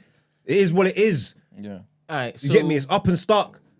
All right, so what I'm gauging from what you're saying is Netanyahu doesn't have to manufacture something. Once it is, there is a threat to Israel in a manner in which it is, oh my goodness, they could be wiped out. that's when it is the US and UK would step in. Yeah, they don't need And the their support. They've excuse- sent troops with wars and then they've had supports from country, but they don't. No, this is different. This is different. It's being played out in social media. It's very different. A public domain. It's very different. This is very different. I'm not saying people ain't going to be marching the streets and thing, but it doesn't stop it happening. No. All right, let me just get back to my thread of consciousness. So, you're saying that even if Netanyahu doesn't do anything, the prospect of them being wiped out totally would still have the UK and the US coming in to basically stop that. Yeah. And they would probably justify it by saying that that's genocidal. Yeah. Yeah, and that Literally, Israel, yeah. and that Israel is a legit country and And it deserves needs be to this, that, and the remain. third. It Yeah, needs to- 100%, Yeah. yeah. Yeah. Israel's not going To be nowhere. honest, I can see that. That's what I'm saying. I can see wicked, evil people doing that. Precisely. But the troops on the ground, after what we just saw was Israel starting something, and the response didn't kill anybody, by the way. There's a girl in hospital. I don't know if she's... She's critical, but yeah. she ain't dead or nothing yet. Okay, cool. They might look to say, hey, look, and they might have a legs. I don't know what they're going to do. But Netanyahu, right now it's paused, right? It's Israel should not do anything. But I guess we just have to see what happens. Because I do think they are going to do something. Netanyahu is a madman, bad man. yeah. And I told you he's going to take his place in history with Stalin and the Leopolds and all the rest of them. He's on votes, big votes, facts. That man will show you who he is. Yeah. That's why man need to be worried. That man will show you who he is. I promise you. He's a psychopath. He's been on votes from when he was young. You know, the weird conspiracy guy in me thinks that the thing that might stop all of this is sightings of UFOs. Well, if there's a big, Because- it's like Game of That's Thrones, the isn't it? biggest thing. It's like the White That's Walkers. the dragon. Yous are all beefing each other, but when the White Walkers come, we've got to get together. There's a bigger threat. So maybe we just need the aliens We to might come. be on the brink, submarines all queued up, nuclear things all queued up, and then, the first nuke drop might then bring out the aliens, quote unquote. And that's when it is all the conversation moves away from World War III to, oh my goodness, we have to basically gather together and fight off these foreign invaders. Okay, that's World War done. You hear the effort? That's it. The aliens. That's the only thing that's going to stop this. The aliens. Then we just all have to come together. Put our differences aside. Russia, China, America, England, everybody. Yeah. I was having a conversation with somebody yesterday about Project Blue Beam, and that's essentially what it was, that the whole New World Order is going to be because they're going to be alien invaders, and this entity is going to come and now save us from these aliens, and then we will worship this particular entity. And that will be called Antichrist, you know? I don't know what it is. It's called in Islam. But Brent, what would you do, if they reported on the news that there's a unidentified foreign object in the sky, like, I don't know, a couple 100 miles away, and it's just chilling there. yeah. Spaceship, clearly with a substantial size, Yeah. and they don't know what this is real, and it's just Yeah. chilling there. Yeah. What are you doing? What do you mean, what am I doing? Because obviously you love this shit. Like, wait, are you gonna? Yo, man, 'cause I can see you trying to make contact with them. No, you can't see me try to make contact with them. No, you can't. That's not what vibe I give off. I get my backpack, pack my sandwiches. You'll be excited at their hair, Get the innit? tears Would you be out. more excited or more scared? I can't. I'm not. I don't know. I won't be scared.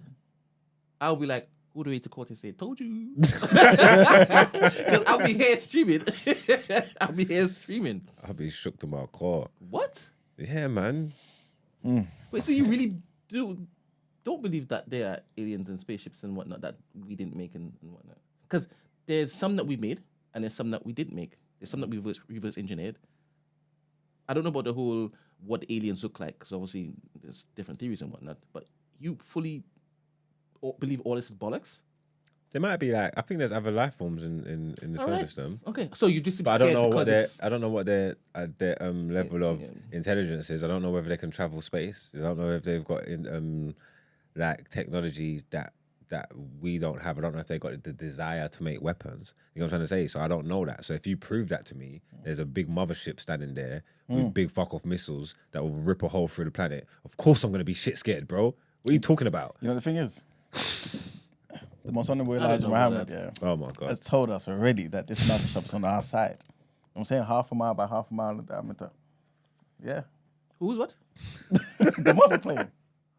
It's for us, Oh, you mean the blacks? for sure. Oh, so he does believe in aliens.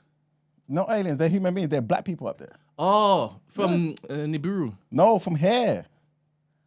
So what? We have to go into it another day. I didn't But know that yes. he was in this thing. Yeah, 100%. So he talks about Elijah Muhammad. Yeah, this is part of the teaching of the nation. So when I talk about this stuff, why do you ridicule me? No, I'm not. I didn't ridicule you. But I ridicule you. How many? If we're talking about aliens. Who laughs the most? We're not aliens. When I talk about conspiracy theories. Aliens. What? You're specifically saying they're black people. Yes. Is it Who's Spider-Man? taking his words here? Spider-Man. No, it's not Spider-Man. Spider-Man. Who's taking his words here? What are you talking about? Well, those aliens are black people. And they only come back to save the black people. That's what he's saying. Is that what the Honourable Elijah Muhammad's pushing? Yeah. That's part of the teaching of the To nation. go and take them to the black planet. That's not a black planet. The planet populated by the blacks. It's here. We'll have to go into it another day because it's very deep, man. I could definitely send you guys. Evidently. I could definitely send you guys some links to actually hear about this real information. I never want anybody in the chat to get onto me about the woo-woo stuff again. Do you understand? Never. Oh, I need to Google Telling this, you, man, the time is now, I didn't man. know about this, to be honest, but I need to Google this. Yes. That's crazy. All right. All right, then. I guess we can wrap that one up there. Let's get into more headlines.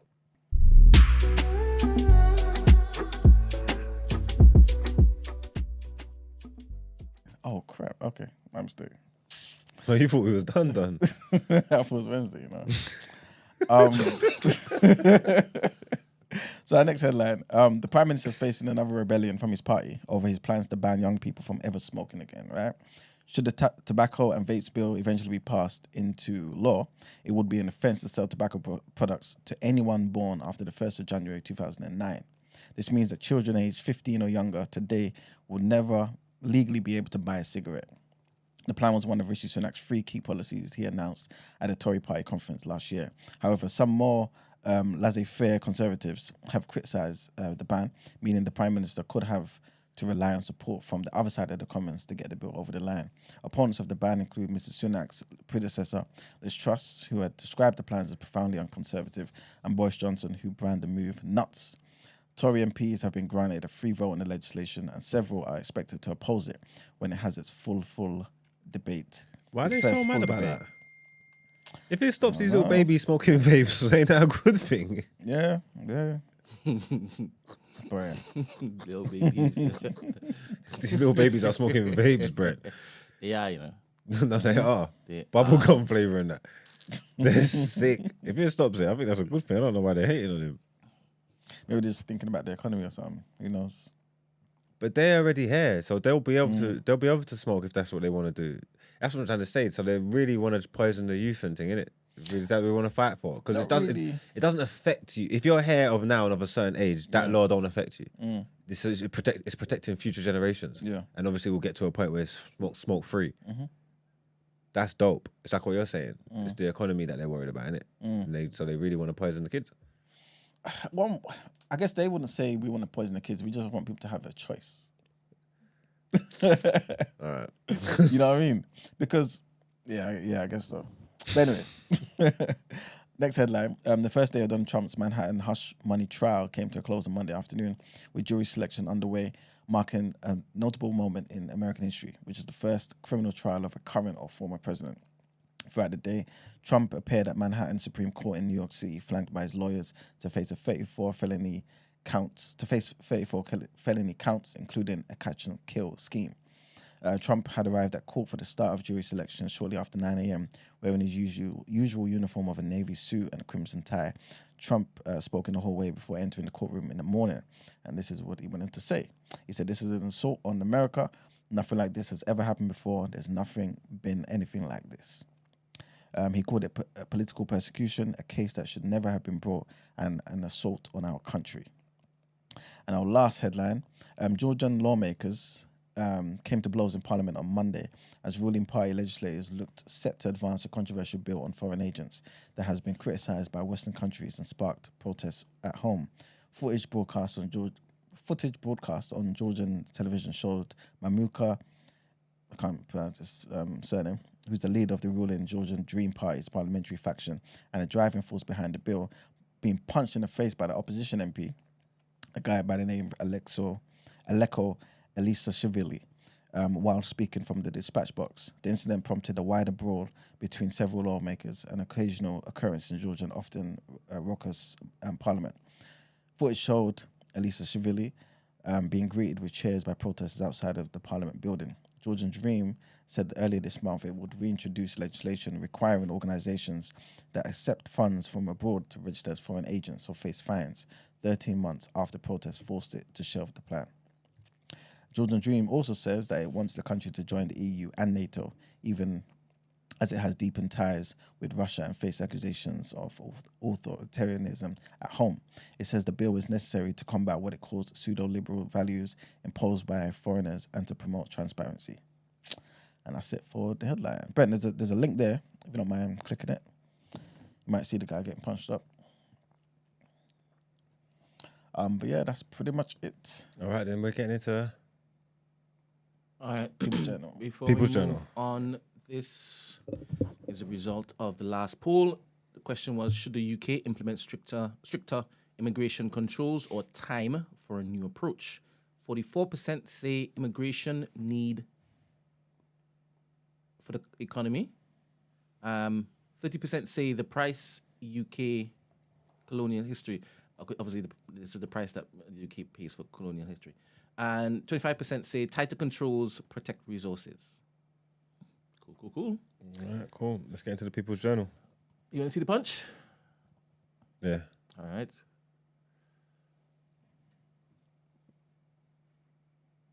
So what's this? This is in Georgia, in their parliament.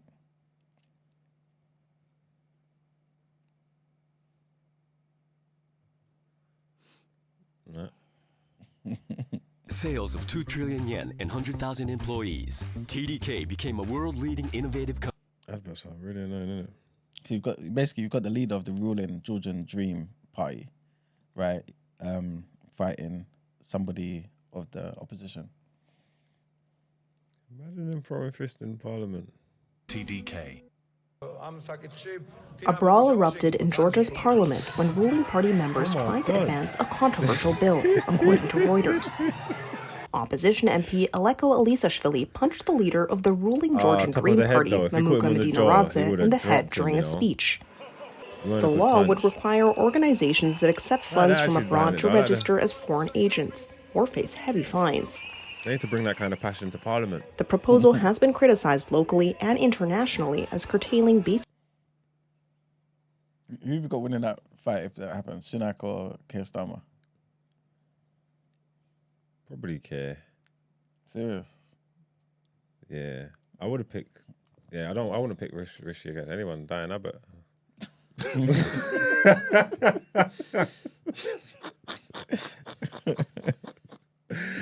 Let's get to the People's Journal.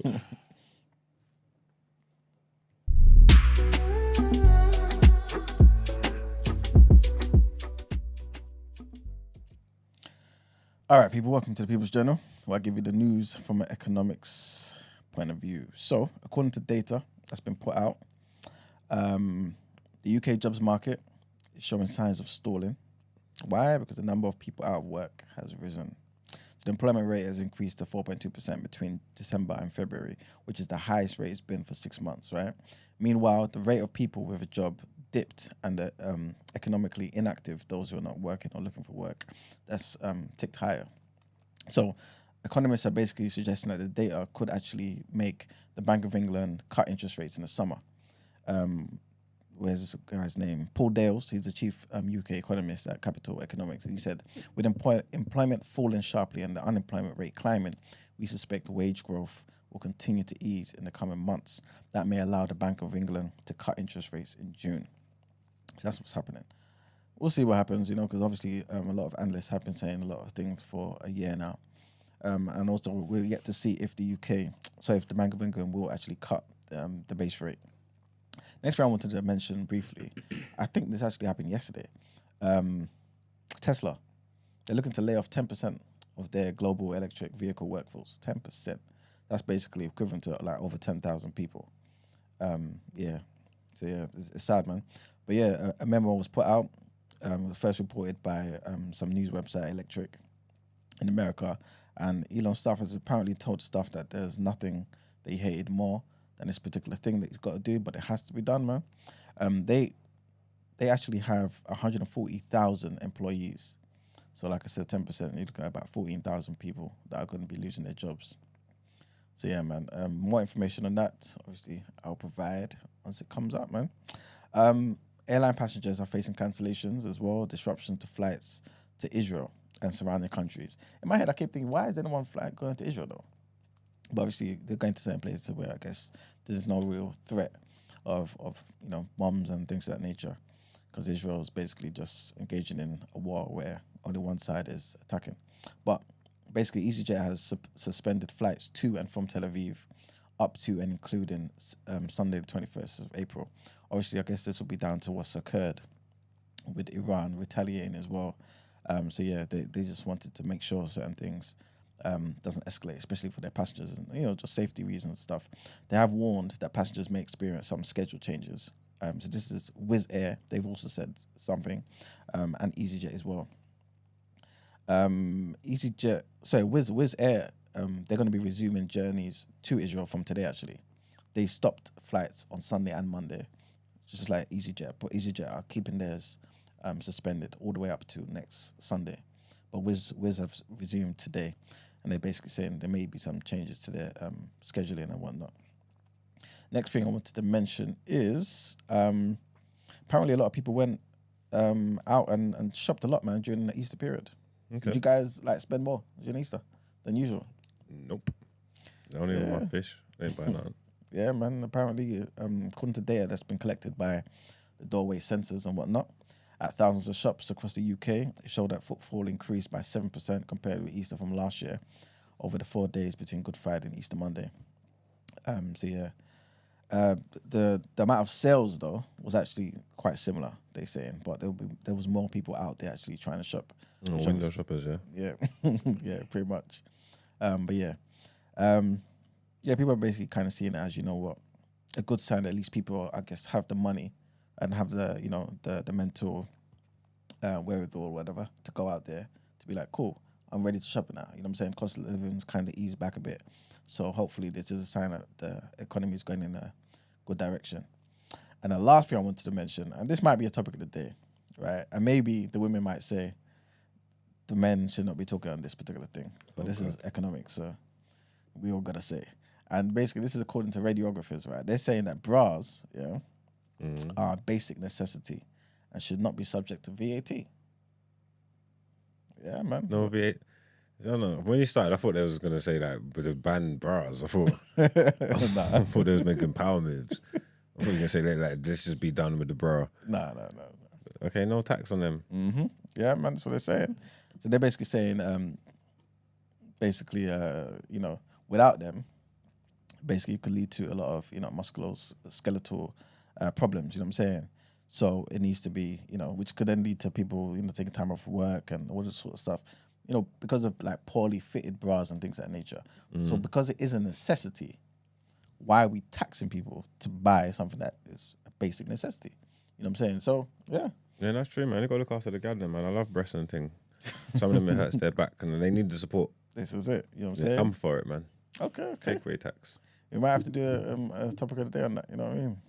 But that's pretty much it for People's Jam today, man. All right, then let's get into asking for a friend.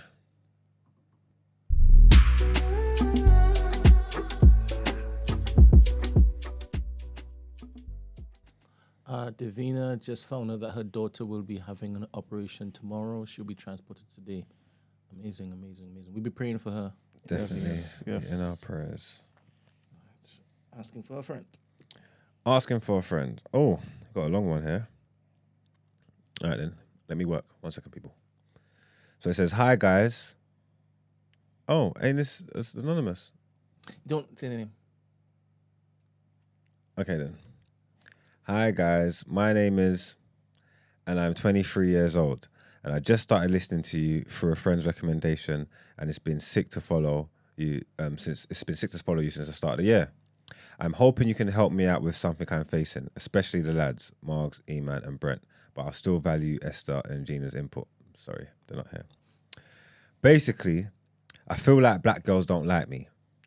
Or should I say, the black girls I like don't like me. To preface, I like all shades and all looks of black women, from the fairest to the darkest, from the ones with the looser hair patterns to the more coarse. If she's leng to me, I'm there. However, I keep getting rejected or pied off at the initial approach, whether it's virtually or in person. And my friends, they get more success than me in that area because I guess they fit the aesthetic more of what's desired. Tall, dark skin, or tanned, muscular, chiseled, etc. Most of my friends I know are from basketball. Nevertheless, when it comes to women outside my race that I find attractive, I seem to get more success there. And I don't know what it is. Whether women that aren't black are more accepting of an average black dude like myself, or there's a default fetish there. I don't have a clue. Either way, I want to actively choose to be with a black woman and have a black family, but I don't know if it should come this hard. Am I just meant to accept the fact that even with as much self-confidence I can have, I'll just be ugly or undesirable to a certain demographic? I'm 5'9", by the way. Brent, I'm Trini as well. Big up. Big up the short king. He's got thoughts on that, guys? Why so silent? I'm talking to you too, Brent. Yeah, I know. So, Emmanuel, what do you think about that? I feel like it might just be the time of your life. I know it may sound a bit crazy, but there's certain times in your life where you're excelling more than others. You know what I'm saying? So 23, you might be still finding yourself, like you're not in the gym as much, whatever it may be, you know what I'm saying? And also you may be approaching people with less confidence because of your current situation. When you hit 25, 26, 27, and you're doing more for yourself, you're more confident, you believe in yourself because you're achieving more, you're looking after yourself too as well, I feel like your results will be different. I don't necessarily believe that all black women don't like black men. I feel like if you're black, there's a black woman out there for you. 100%. You know what I'm saying? Yeah. So I feel like it just may be certain things you need to tweak. You know what I'm saying? So don't give up, basically. Don't give up. Keep going, innit? 100%. Yeah, I think you got to Galifest these kind of things. You know what I'm trying to say? And make sure that the mindset's there and stick to it. It's easier to go out of your race and take the cheap route because, like you said, there's some fetishism there, or sometimes like like the black man's the prize, so you see more success rate. But that doesn't mean there's anything wrong with working hard. You just got to keep looking in it because if you seek, you will find. And I feel like if that's what you want for yourself, and if the people that you're talking to in your dating pool is solely black women, you are 100% going to find a black woman that likes you. Yeah. Again, if he's saying, and also, I don't know what he's looking for because there's black women that like him. If you read what he's saying, he said because black women like him, it's just the ones that he don't likes, like. yeah. The one that he likes don't like him. You know what I'm trying to say? And I feel like a lot of people feel like that, not regardless of skin color. That's just how a lot of people feel in their dating life. People will murmur, like, I ain't got nobody, no one likes me, whatnot. It's like, no, you got bare people that like you. It's just not anyone that you're interested in. You know what I'm trying to say? And obviously, it's not always, like, the stars don't always align where it's ideal, where someone that you like and they like you back. That's not always, like, you can romanticize and fairy tale thing, but the world don't always work like that. You know what I'm trying to say? Like, so, but I think if you keep trying and keep going, you will definitely find a black girl that likes you. Like, you have to. Like, because I don't understand. Like, I don't know what, like, obviously I don't know what you look like, but unless you're on a Quasimodo thing, like, I'm just saying, like, I'm sure you're gonna be fine. You know what I'm trying to say? Like, you're saying you're not tall, dark, and whatever, but light skin man do alright. There's something out there. There's something out there for everyone, basically. You know what I'm trying to say? 100%. Like, and I just feel like if you if you date more intentionally and you're playing and your dating pool's black and you be more open to different types of people and stuff like that. I don't know what standards you set for yourself. I don't know what these women. I don't know when it, but I feel like you'll definitely find someone. People think like that. You get me? Mm-hmm.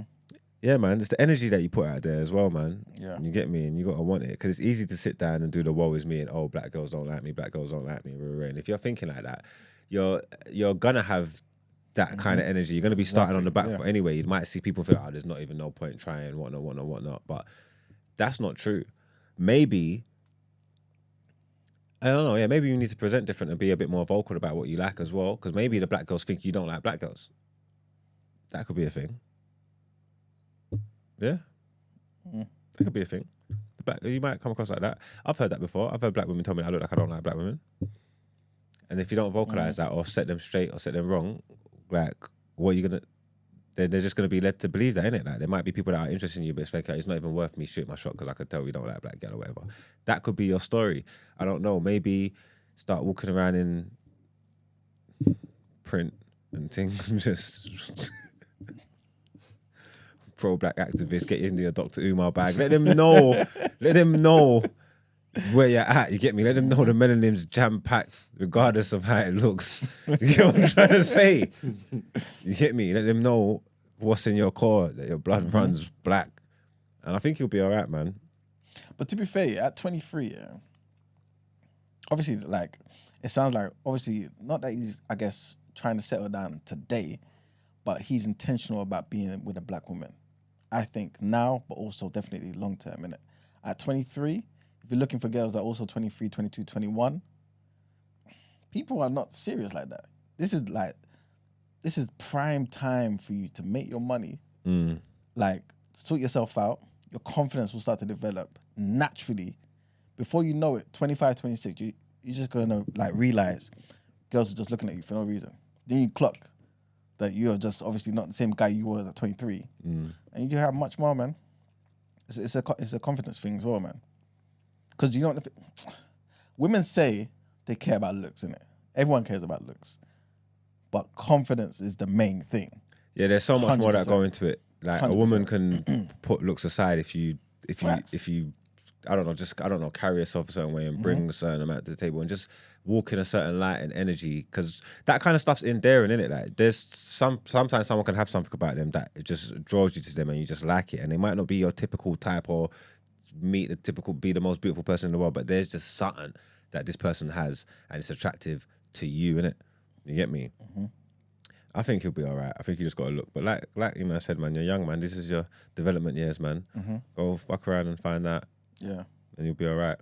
But like I said, if your hunting ground and your dating pool is solely black, yeah, you will find something. 100%. Like 100%. Not just anything though, something that you actually like as well. 100%. There's too many beautiful black women out there, man. You'll get 100%. You'll get something. All right, that's cool there. Wait, Brent, you didn't give no advice. So, I like the fact that he's committed to finding a black woman, right? Sure. That's the first step. You're on the right path. Never leave that light. However, I need more information. I need to know what he looks like. I need to know the type of girls he's going after. Because if he still wants those types of girls, I need to see what he looks like to advise him properly. Sorry, I need to. But have you seen... Yeah, I understand why you're saying that. I need to see him. But we've seen regular folk get amazing... I don't know what regular is. In his context, I need to see him. Because he says from Trinidad, right? And he said his friends are basketball players.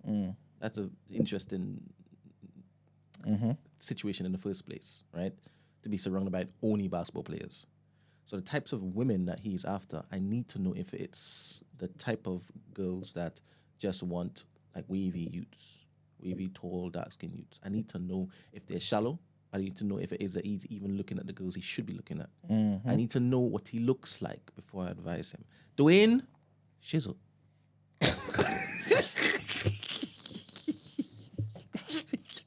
One jump!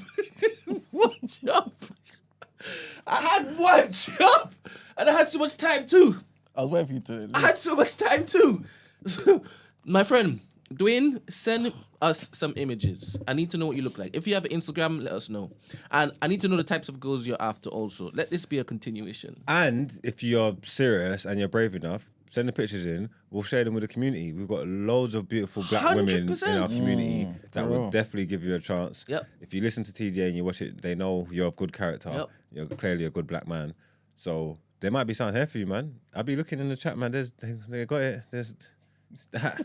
Get me? It's that. It's there. Little bro, I need to see images. So let this be a continuation. To be continued. Yes. All right, cool. We'll Yes. to continue that. All right, then let's get into our last headlines.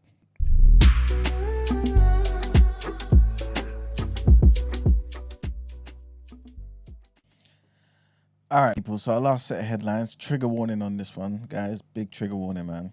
Australian police have declared Monday's stabbing at a Sydney church a religiously motivated terrorist attack. Did you guys hear about that? Do you remember there was the other thing that happened in the mall or something in Sydney where they stabbed them, a baby, the mom, and all that sort of stuff? There was a next one, the next day, as in yesterday, happened in church. I haven't seen the stories. I've seen some woman that she worked for Channel 4 or something. I don't know. She's getting backlash because they were saying that she's Islamophobic because of comments about the Sydney thing. So I know something happened, Okay. but I don't. Okay. No. Well, a 16-year-old boy, he was arrested after a bishop, a priest, and churchgoers were attacked during mass at the Assyrian Christ, the Good Shepherd Church. Long title. But yeah, at least 4 people suffered non-life-threatening injuries, police say. The attacker was also hurt. The incident was captured on a church live stream and quickly triggered unrest in the suburb of Wakeley. So yeah, it was all live. Hundreds of people gathered outside the Assyrian Orthodox Church, which was about 35 kilometers southwest of the city centre, and clashed with police. 2 officers were injured, one with a broken jaw after he was hit with a brick. And then 20 police vehicles were also damaged, with 10 left unusable. The Prime Minister, Anthony Albanese, has convened an emergency meeting of national security agencies, calling the attack disturbing. And the next headline, remember that situation we were talking about on that film of Rust with Baldwin? With the Where he gun. shot? Yeah. So I believe, if I'm not mistaken here, he's okay, yeah. But the armourer was found guilty of involuntary manslaughter last month. Because he put the loaded bullets in it. Yeah, I believe so. So this person's Hannah, by the way. Hannah Gutierrez Reed, the armourer of the film Rust, who was found guilty of involuntary manslaughter last month for the Is that 2021. fair? And it like a negligence, like obviously, so someone's got to take responsibility for something. Yeah. But is that charge fair? Involuntary manslaughter? Well, it is involuntary manslaughter, I suppose. But Yeah. And she was sentenced to 18 months in prison. Yeah, which was the maximum possible punishment. The judge pretty much said, I did not hear you take accountability in your allocution. You said you were sorry, but not that you were sorry for what you did. You alone turned a safe weapon into a lethal weapon. But for you, Miss Hutchins would be alive. If not for you, Miss Hutchins would be alive. A husband would have his partner, and a little boy would have his mother. Yeah, so Gutierrez Reed, 26, had no visible reaction to the sentence. She was taken from the courtroom after the sentence was announced. The verdict comes after more than 2 years after Hutchins, 42, was killed by a live round of ammunition fired from a prop gun that was held by the actor Alec Baldwin on October 21st, 2021. And the film director was also injured in the shooting as well. So yeah. what was her reasoning for doing it? Like just a mishap? Just to forget? Why did she have live rounds for anyway? Who knows, bro? Who knows? But yeah. But that's it for the headlines, man. Sucks, Time man. to pay them bills. All right, then, and let's get into the reaction.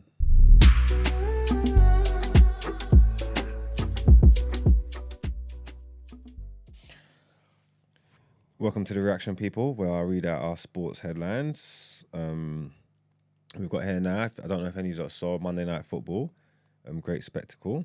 Chelsea won 6-0. We'll talk about that in a second. But Dele Alli was on there speaking. And you know what? Well, let's see. Let me read this quickly. It says, Dele Alli says he can see the light at the end of the tunnel after more than a year on the sidelines. Dele spoke in an emotional interview in July about his childhood mental health issues and time spent in rehab. He last played in February 2023 during a loan spell at Besiktas. and has since been out with hip and groin injuries. I have had to learn what patience is, but it has made me even hungrier to get back, Dele told Sky Sports. When I did that interview, I said it was the best I felt at the time coming out of rehab, Dele said.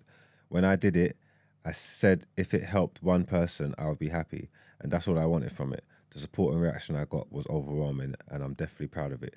He's also let us know that he definitely intends to play football again at the top level, and he wants to be back, and he believes he can get back. And obviously he's injured, but he's mentally in a good place.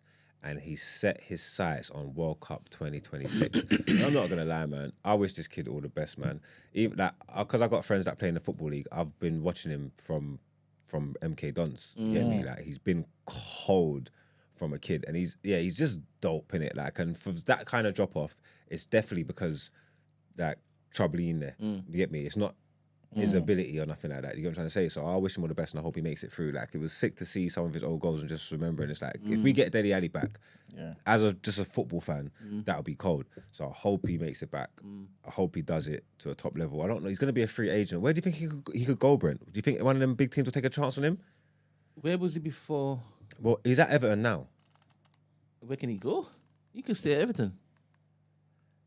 Yeah, but I mean, who's there? Sean Dyche and that. I don't know if that's the best thing for him anyway. Like, if that makes sense for their style of football and stuff like that. Obviously, you'd be happy to play in the Premier and make a career for yourself. Granted, cool. Don't get me wrong, but you also want to be in the best situation where you can utilize your talents to the fullest. I don't know if Everton's where he needs to be. Well, he needs to prove himself first, no? I can't gauge as the way he can fit in, because I don't know if it is that he's ready yet. Well, he's not ready yet, but when he comes back from injury and he's fit, yeah, it's just a mindset, innit? So someone's gonna have to take a chance on him, basically. How many years does he still have at Everton? He's finished. He's free. He's a free agent in the summer. He's free agent now. Yeah, his contract runs up in the summer. He's a free agent. That's what I'm saying. Where do you think he can go? No, I understand your question. Crystal Palace. God damn. Yeah, you want him working hard, innit? 100%. But he wants to get ready for 2026. You want him working hard. Aston Villa? I can see that. And we could get the best out of him. I want him to go to a decent team. I would have said Arsenal, but obviously he wouldn't do that because of Spurs. And obviously, but then again, yeah, Odegaard, he could just be like a little sub. Wait. I wouldn't be opposed to that, you know. How old is he? 28. I wouldn't be opposed to that, you know. I wouldn't be mad if my team took a risk on him. We would have to be weaning him into the side, coming in off the bench. If he gets back to anywhere close to what he was, you've got a bargain on your hands. Yeah, but then again, Spurs blood. And he was a proper prick. Oh my goodness. I just remembered, sorry. Can't have it. See the chat thing. Can't have it. Yeah, I don't know. He loved Poch. Chelsea love buying players. Poch loves him. Fair enough. I want him to get a decent chance. I want him to go somewhere. Like, I know you see that Everton, Crystal Palace, all them relegation fodder. No, don't. Let's not do that to him. That's stupid. I don't want to do that. There's better teams. Even Brighton. There's teams that play football that are doing decent, that can showcase your talents. You know what I'm trying to say? Like, that could be a platform, even like a one stepping stone before you get back to the top. So you're remembering him when he was at Tottenham. That's what's in your head. Yeah. But he's a determined youth. He's got confidence, he's got arrogance, he's got his mind right, and he believes he can be back. He knows he can be back. He knows how he can play football. Like, I want to give him the benefit of the doubt, and I want to believe in him too. You know what I'm trying to say? Like, so injuries aside or whatever, I believe he can. If he gets the opportunity, I believe he can get back to playing top football again. If Welbeck is doing well at Brighton, then 100%. Dele Alli can have another go at it at Brighton. Brighton, Villa, Brentford. I could say that. I could see that easily. Like a decent team. Like, I want him to go to a decent team. You get me? Yeah. Wish him all the best, man. Big up Dele Alli, man. Oh, in our other news, talking about superb Cole Palmer, man.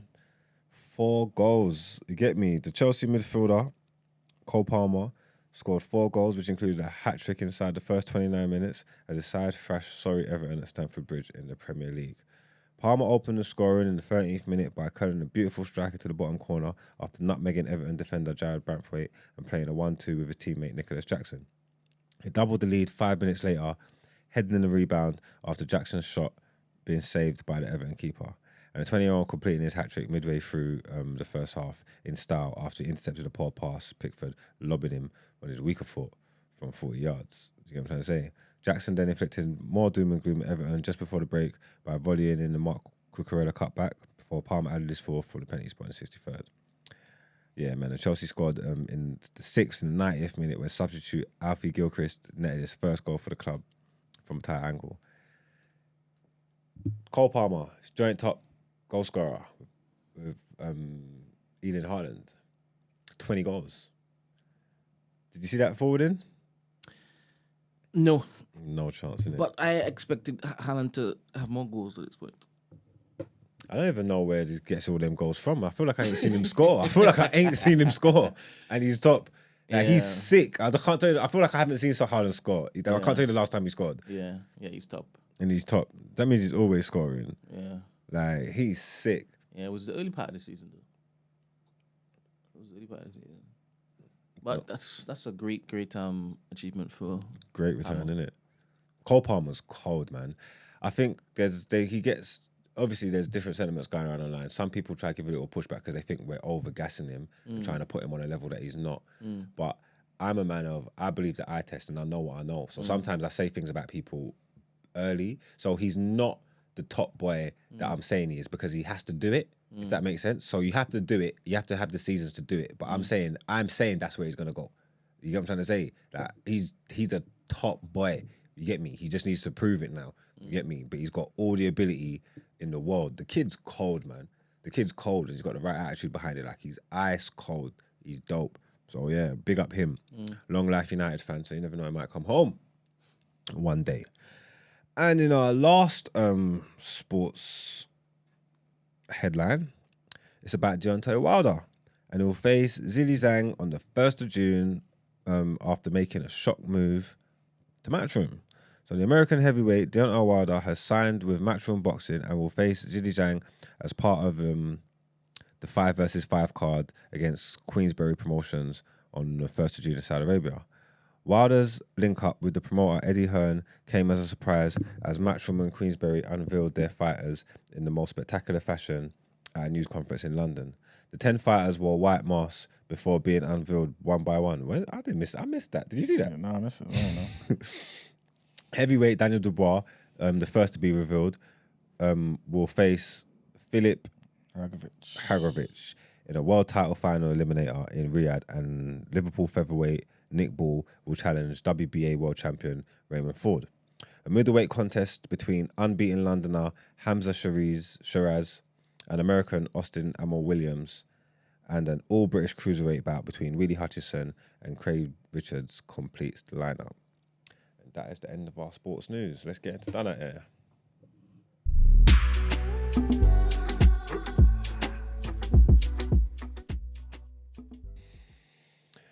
Well, I know you thought it was the end of our sports news,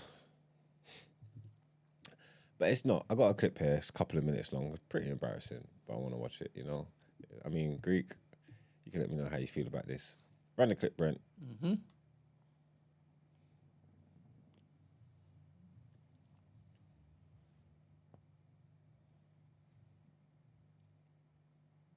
Look at this. Look at these. Look at these, man. Do we get no sound or something? Can't you even make it bigger? Can't you make it bigger for us, Brent? And then there's this little Oh, he's talking about it. that ensues Look at this. Look at this guy. Look, he's going ham, saying, "Shut up. This is mine. This is mine, Killy. Look, allow it. I'm taking this." Look, Thiago Silva, the old head's going to prevail. He's saying, "Look, you man, calm down. This is embarrassing. Stop it." Nicholas Jackson's pissed. He's like, "You've got a goal, Killy. You've already got a goal. It's 5-0 or 4-0, whatever it is." He's like, "Allow me. I'm taking this, fam. This is my ball." Look at him. Like, is a man stupid? Is man stupid? I don't know who he thinks he is. Oh,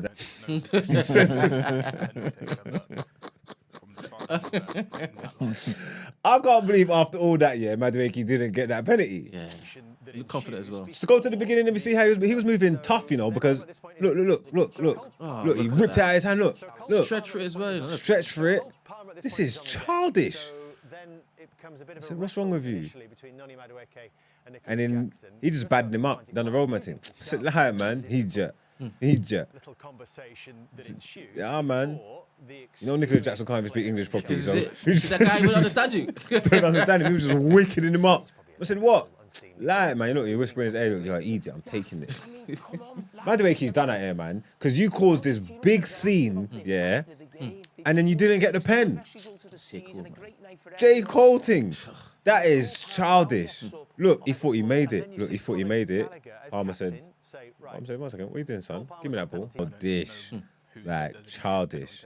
Obviously, big up Cole Palmer for scoring 4 goals. He dispatched the penalty nicely. You get what I'm trying to say? Like, he done his thing. But come on, man, that was embarrassing. On a big night for you, when it's supposed to be used lot's night, and you're supposed to be looking at the men's. You get me? At that time, was it 4-0 or 5-0? Shit. Might have been 4. Might have been 4. Nicolas Jackson scored after his hat trick, innit? It might have been 4. That's tough, man. It's 4-0 and you've hit a hat trick and you don't want me to take this penalty. You're mocking me. But I'm the penalty taker. I'm the big man. I'm the reason why we might get Europa League this season, Killy. I've took last 8 penalties and I ain't missed one. Black up. You wouldn't have let go of that ball, though. Who, me? You. No, I wouldn't have. You ain't batting me up in front Nah, of I'm too stubborn. I get this kid. I say, look, mate, I'll get this game thrown out. Hey, you need to think about what you want to do because they will forfeit this game. They will call it off, you idiot. You get what I'm saying? I ain't having that shit, man. That's crazy. Greek, what are you saying? Well, anyway. He said that they're young, so allow them. I suppose it just sums up Chelsea. 100%. It's a mess. Madueke didn't stand on business, man. You done it here, man. I'm sorry, man. I'm sorry. Is that harsh? Nah, I don't think so at all. I'd even throw Jackson in there as well. Jackson too? Yeah. You let man push you up in your chest like some idiot.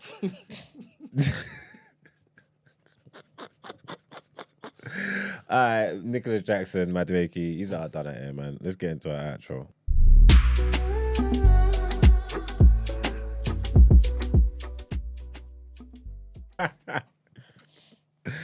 It's giving Europa Kings a bad name, you know. That is crazy. Oh, well, we made it to the end of the show. There wasn't that much toxic masculinity, was there? Not at all. I think it was all right. I think that was a nice blend, nice balance. We've done it well. There's announcements that I need to make. I can't remember them, man. Esther's better than this at me. But thanks our guest for coming.